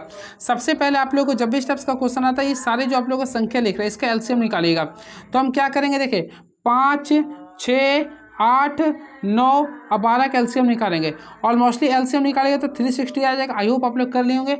अब 360 को क्या करेंगे, 1400 से लेकर 800 के बीच में लिख रहा ना, 1800 लिख रहा, तो हम लोग 360 को क्या करेंगे फ्रेंड्स, देखिए सबसे पहले 1800 से डिवाइड करेंगे, तो डिवाइड कीजिए तो 5 बार में पूरा करेंगे। क्लियर है। तो हम लोग क्या करेंगे, सिंपल है, 360 गुना 4 कर देंगे प्लस 3 कर दीजिए, तो ऑलमोस्टली राइट आंसर आएगा कितना, 1443 आएगा। तो ऑप्शन के अकॉर्डिंग जाएंगे तो 1443 आएगा। और हम लोग को क्या बोल रहा था, 1443 को 11 से डिवाइड करना है। तो फ्रेंड्स इसको डिवाइड कीजिएगा तो कितना आएगा, तो 11 कम 11 आ गया, फिर यहाँ पे 3 बचा, अच्छा 34 11 दिया 33 आ गया, यहाँ पे 3 बार में नहीं आ रहा यार स्टेप से, सॉरी। तो 1443 को 11 से भागा देना है। तो आप लोगों को बोला शेषफल कितना आएगा ना, हाँ तो देखिए शेषफल कितना प्राप्त होगा, तो हम क्या करते हैं 11 को 1443 से भागा देंगे, तो 11 बन जाए 11 हो गया, 3 बचा 4, तो 11 3 33 हो गया। फिर यहाँ पे कर 1 का 3 13, तो 11 कम 11, हाँ शेषफल 2 आ रहा फ्रेंड। तो ऑप्शन के अकॉर्डिंग करेंगे तो ऑप्शन नंबर सी को क्लिक कर देंगे। चलिए, एक त्रिभुज जिसकी प्रत्येक भुजा इतना सेंटीमीटर है, इसके अंदर एक वृत्त अंतर्वृत्त बनाए, तो वृत्त का क्षेत्रफल क्या होगा। सबसे पहले फ्रेंड्स याद रखिएगा, इसमें जो भुजा लिख रहा है आप लोग के सामने 18√3 लिख रहा, यहाँ पे लिखा हुआ है 18√3 है। तो बोला इसका वृत्त का क्षेत्रफल क्या होगा। जब भी ऐसा क्वेश्चन रहेगा ना, तो आप लोग क्या कीजिए 1/3 कर दीजिएगा, √3/2 इंटू भुजा कितना दे रहा था 18/√3, सॉल्व कीजिएगा तो आप लोग के सामने आएगा 9 सेंटीमीटर है। क्या आएगा, 9 सेंटीमीटर। आप लोग का वृत्त का क्षेत्रफल बोल रहा, तो वृत्त का क्षेत्रफल क्या होता है, πr², तो 9 का स्क्वायर 81, तो 81 पाई। ऑप्शन नंबर डी को क्लिक कर देंगे। देखिए, यदि हम भिन्न के अंश में 50% और हर में 80% बढ़ाते हैं तो नया भिन्न क्या होगा। सबसे पहले आप लोगों को कुछ नहीं करना, 50% बढ़ाते हैं 150 करेंगे, फिर 180 कर देंगे। आप लोग काटिए तो 3/6 3 5 15 5/6 कर देंगे, तो 5/6 होगा, यानी ऑप्शन नंबर बी को क्लिक कर देंगे। Option number B is the right answer. चलिए, यदि 3 संख्याओं का अनुपात 4:3:8 है, उनके बीच सबसे छोटी संख्या 42 है, तो सबसे बड़ी संख्या क्या होगी। सबसे पहले फ्रेंड 4 3 7 और 8 15 होता है। यहाँ से आप लोग को सॉरी 8 3 11 4 8 3 11 11 4 15 बोला, 3 सबसे छोटी संख्या कितना लिख रहा है, 42 लिख रहा। सबसे पहले हम लोग क्या करेंगे, देखिए यहाँ पे सबसे छोटी 3 है, 3 का वैल्यू 42 लिख रहा था, पता कितना गुना, ये 14 गुना है। तो सबसे बड़ा कौन था 18, तो 18 को भी हम लोग 14 से गुना करेंगे। ऑलमोस्टली 18 को 14 से गुना किए तो 112 आएगा। ऑप्शन नंबर डी को क्लिक कर दीजिए। यदि कोई वर्ग HP के लंबवत और VP के समांतर है तो उसका शीर्ष दृश्य क्या होगा। तो फ्रेंड्स का राइट आंसर होगा एक रेखा होगा। क्या होगा, एक रेखा। ऑप्शन नंबर सी को क्लिक कर देंगे। सममितीय आइसोमेट्रिक प्रोजेक्शन के लिए सममितीय तल कितने डिग्री का कोण बनाता है। हमेशा याद रखिए, जब भी आइसोमेट्रिक के लिए बात करना चाहते हैं तो वह 120 डिग्री का बनाता है, 120 डिग्री का। चलिए, क्वेश्चन नंबर 83 नंबर क्वेश्चन देखते हैं क्या लिख रहा है। त्रिभुज ABC में A को 90 है, BC लिख रहा 55 डिग्री है, और लिख रहा AD परपेंडिकुलर BC है, तो कौन BAD का वैल्यू क्या होगा। देखिए आप लोग को मैं क्या कहें, देखिए एक त्रिभुज बना दें जो कि A है आप लोग का, ये क्या आप लोग का B है और ये C है। सॉरी, इसमें A के बारे में बोल रहे 90 डिग्री है ना, तो हम लोग क्या करें, A के लिए शो करेंगे 90 डिग्री, अब फिर C बोला 55 डिग्री, तो हम लोग क्या करें, देखिए इस टाइप से आपको बनाना पड़ेगा, इस टाइप से। अब देखिए A का वैल्यू, चलिए A को मान लें ये मान लें फिर C, तो C का वैल्यू 55 लिख रहा है, ये आप लोग का लिख रहा है 90 डिग्री, तो ये मान लें C, ये आपका क्या होगा B। AD परपेंडिकुलर BC है, तो AD परपेंडिकुलर BC लिख रहा है, तो AD परपेंडिकुलर BC लिख रहा, सॉरी, तो AD परपेंडिकुलर BC। रुके, इस क्वेश्चन को मैं बताना चाहता हूँ, थोड़ा वेट कीजिए आप लोग। एक घड़ी में 1:30 बज रहा, यदि मिनट की सुई दक्षिण की ओर है तो घड़ी की सुई किस दिशा में होगी। तो ऑलमोस्टली इसको कीजिएगा तो ये उत्तर पूर्व आ जाए। क्या जाएगा, उत्तर पूर्व। चलिए, राधा उत्तर दिशा की ओर 10 मीटर चलती है, फिर वह बाईं ओर मुड़ती है। देखिए इसको कैसे बनाना। सबसे पहले कोई राधा है, उत्तर दिशा की ओर चलाइए इसको, तो राधा मान ली उत्तर दिशा की ओर 10 मीटर चला, चलिए उत्तर चला, फिर यहाँ बाईं ओर मुड़ा दिए, फिर मूर्ति पे 30 मिनट चलते हैं तो 30 मिनट चला दिए, फिर बाईं ओर पुनः मुड़ते, बाईं ओर मुड़ा दे 10 मिनट चलता है। अब वह दाईं ओर मुड़ने के लिए 10 मिनट चलती है, तो दाईं ओर के लिए यहाँ कर दिए। अब बताइए वो प्रारंभिक स्थिति कितना दो देंगे, 30 से 10 कितना हो गया 40 मीटर, तो राइट आंसर करेंगे 40 मीटर, यानी ऑप्शन नंबर डी को क्लिक कर देंगे। चलिए, अब क्वेश्चन नंबर देखते हैं नेक्स्ट क्या लिख रहा। फ्रेंड्स कुछ क्वेश्चन है, इसको देख लीजिएगा। अब 89 क्वेश्चन तो इजी है। दो समान बैटरी बल्ब 6 वोल्ट 4 वोल्ट और एक बैटरी के साथ समांतर क्रम में जुड़े गए, तो यदि प्रवाहित विद्युत धारा 0.2 एम्पीयर है तो बैटरी 6 की शक्ति क्या होगा। तो P का फॉर्मूला हम लोग पढ़े हैं, V/I होता है। तो वोल्टेज देखिए 4 है और I का वैल्यू 0.2 एम्पीयर है, मल्टीप्लाई कीजिए तो 0.8 आएगा। क्या आएगा, 0.8 वाट आएगा। तो ऑप्शन नंबर ए को हम लोग क्लिक कर देंगे। चलिए, यदि किसी हीटर से गुजरने वाली धारा और को प्रतिरोध को धारा प्रवाह के समय के अपवर्तित रखते हैं तो 3 गुना कर दिया तो उसमें क्या होगा। इसके लिए आप लोगों को मैं बताना चाहता हूँ, कुछ नहीं करना। देख लिए, आप लोग मैं बताऊँ एच का फॉर्मूला क्या होता है, आई स्क्वायर आर टी होता है। क्लियर है। अब देखिए यहाँ पे ध्यान देना पड़ेगा। देखिए सॉरी, यहाँ पे करंट को बोला तो 3 गुना करेंगे तो 3 गुना कर देंगे, आई स्क्वायर कर देंगे, आर आपको वही से में टी, तो यहाँ से किया तो 9 आ जाएगा। तो 9 आई स्क्वायर आर टी यानी कितना गुना हो गया, तो 9 गुना। तो ऑप्शन के अकॉर्डिंग जाएंगे तो 9 गुना, यानी ऑप्शन नंबर डी को क्लिक कर देंगे। चलिए, बस 10 क्वेश्चन बचा फ्रेंड्स। आवाज़ आप लोग को भी चाह रहा होगा इसलिए मैं हटा रहा हूँ। ओम के नियम अनुसार होते हैं तो ऑलमोस्ट ओम इज भी टू आई होता है। Option number A is the right answer. विद्युत मोटर का कार्य सिद्धांत कार्य करता है, तो विद्युत मोटर का सिद्धांत कंडक्टर में ले जाने वाली एक तार गैर समान चुंबकीय क्षेत्र के क्षेत्र में बल का अनुभव करवाता है। तो ऑप्शन नंबर सी को क्लिक कर देंगे। नेक्स्ट, यदि लकड़ी प्राप्त करने के लिए जंगल में कई पेड़ काटे जाते हैं तो पर्यावरण का क्या नुकसान होगा। तो इसको देखिएगा, इससे मिट्टी के क्षरण और गिरावट हो जाएगी। ऑप्शन नंबर ए को क्लिक कर देंगे। कौन सी विधि खुले क्षेत्रों में मिट्टी के पवन अपवर्तन को रोकती है या कम करती है। तो ऑप्शन के अकॉर्डिंग देखिएगा तो ऑप्शन नंबर डी को क्लिक कर दें। बगीचे के लिए बाढ़ या देख लीजिएगा। कौन सा समय का मात्रक नहीं, अधिवर्ष, अनंत या प्रकाश वर्ष। तो ऑलमोस्टली फ्रेंड इसमें से कोई भी मात्रक प्रकाश वर्ष नहीं है, बल्कि प्रकाश वर्ष दूरी का होता है। ये इसको अगर सॉल्व किया इसको तो ऑप्शन देखिए 0.04 को किया तो 0.2 आ जाएगा, 1.4 को करेंगे तो 1.2 आएगा, इसको करेंगे तो 1.3 आएगा, लास्ट को किया तो 0.03 आएगा। अब सॉल्व करेंगे तो क्या आएगा, 2.73 आएगा। तो ऑप्शन के अकॉर्डिंग करें तो 2.73, option number D is the right answer. अब देखिए, इसको आप लोगों को काफ़ी इंटरेस्टिंग से बनाना था। दो संख्याओं का योग 66 है, महत्तम समापवर्तन 3 है और एलसीएम 315 है, तो इसके व्युत्क्रमों का योग क्या होगा। हम लोग एक बात बताना चाहते हैं। देखिए 1/x कीजिए प्लस 1/y कीजिए, इसको सॉल्व कीजिए तो देखिए एक्स वाई हो गया ना, फिर दोनों का सम हो जाएगा। तो हम लोग क्या करेंगे, ऑलमोस्टली देखिए सबसे पहले योग कितना लिख रहा था, 66 लिख दिए और दोनों का प्रोडक्ट करेंगे तो यानी 3 गुना 315 करेंगे। अब आप लोग सॉल्व कर लीजिए ना, 3 का पावर में कितना बना था, 22 बार में, तो 22/315 आएगा, यानी 22/315। ऑप्शन नंबर ए को मोहब्बत से क्लिक कर दीजिए। चलिए नेक्स्ट क्वेश्चन 98 है, तो लिखा 7.8/9 को मिश्रित भिन्न में बदलने के लिए उसका अंश 70 + x क्या होगा। तो देखिए 7.8/9 को करिए तो 9 7 63 और 8 कितना 71/9 हो गया। ठीक है, अंश कितना 71 है, तो 71 लाने के लिए क्या करेंगे, 70 प्लस क्या करेंगे फ्रेंड, एक्स में आप लोग को 1 जुड़ेगा तो केवल 1 लिखेंगे, यानी ऑप्शन नंबर सी को क्लिक कर देंगे। यदि P और Q का अनुपात 4:3 है और लघुत्तम 36 है तो P + Q क्या होगा। सबसे पहले याद रखिए दोनों को आगे ना मल्टीप्लाई कर दें, यानी 4x × 3x बराबर टोटल एलसीएम 36 लिख रहे हैं, हम लोग को वैल्यू निकालना x का, ये x कट गया तो 4 × 3 12, 12 × 3 36, तो ऑलमोस्टली x का वैल्यू कितना आ गया 3। काफ़ी इजी क्वेश्चन था ये, हम लोग को क्या निकालना था P + Q, तो ऑलमोस्टली P + Q निकालिए तो 4 3 कितना था 7 था और x का वैल्यू 3 लाया था, 7 कितना हो गया 21 हो गया, यानी option number D is the right answer. इसको हल करना है तो देखिए 3.2 पर पावर कितना है 10⁴ है, भागा कीजिएगा तो 2 × 10 पर पावर कितना है, ये 5 है। अगर आप लोग सॉल्व करते हैं तो फ्रेंड 16 बाई क्या आएगा 10 पर पावर 2 आ जाएगा, तो ऑप्शन के अकॉर्डिंग जाएंगे तो ऑप्शन नंबर बी को क्लिक कर सकते हैं। सॉरी थोड़ा सा वॉइस आप लोग को प्रॉब्लम क्रिएट कर रहा होगा, इसलिए आप लोग को मैं क्लास को क्लोज करता हूँ, आंसर को मैच कर सकते हैं आप लोग। अब नेक्स्ट वीडियो में आते हैं फ्रेंड, तो सारी चीज़ों को मैं बताऊँगा। देखिए सेट नंबर मैं सोचा कि 25 को ही बताऊँगा, लेकिन आवाज़ की वजह से प्रॉब्लम हो रहा होगा। नेक्स्ट वीडियो में वैसे मैं आप लोगों को 25 सेट को ही बता दूंगा, देख लीजिए। इसके बाद आप लोगों को कुछ नहीं बचेगा, यही बस हमको लाना, क्लियर है। इसके बाद आप लोग को हम बता देंगे कुछ, देख लीजिए। चलिए नेक्स्ट वीडियो में आते हैं फ्रेंड, तो आप लोगों को हम बताएंगे, क्लियर है। चलिए thank you so much, please subscribe my YouTube channel move on study. Thank you so much, hope for the best.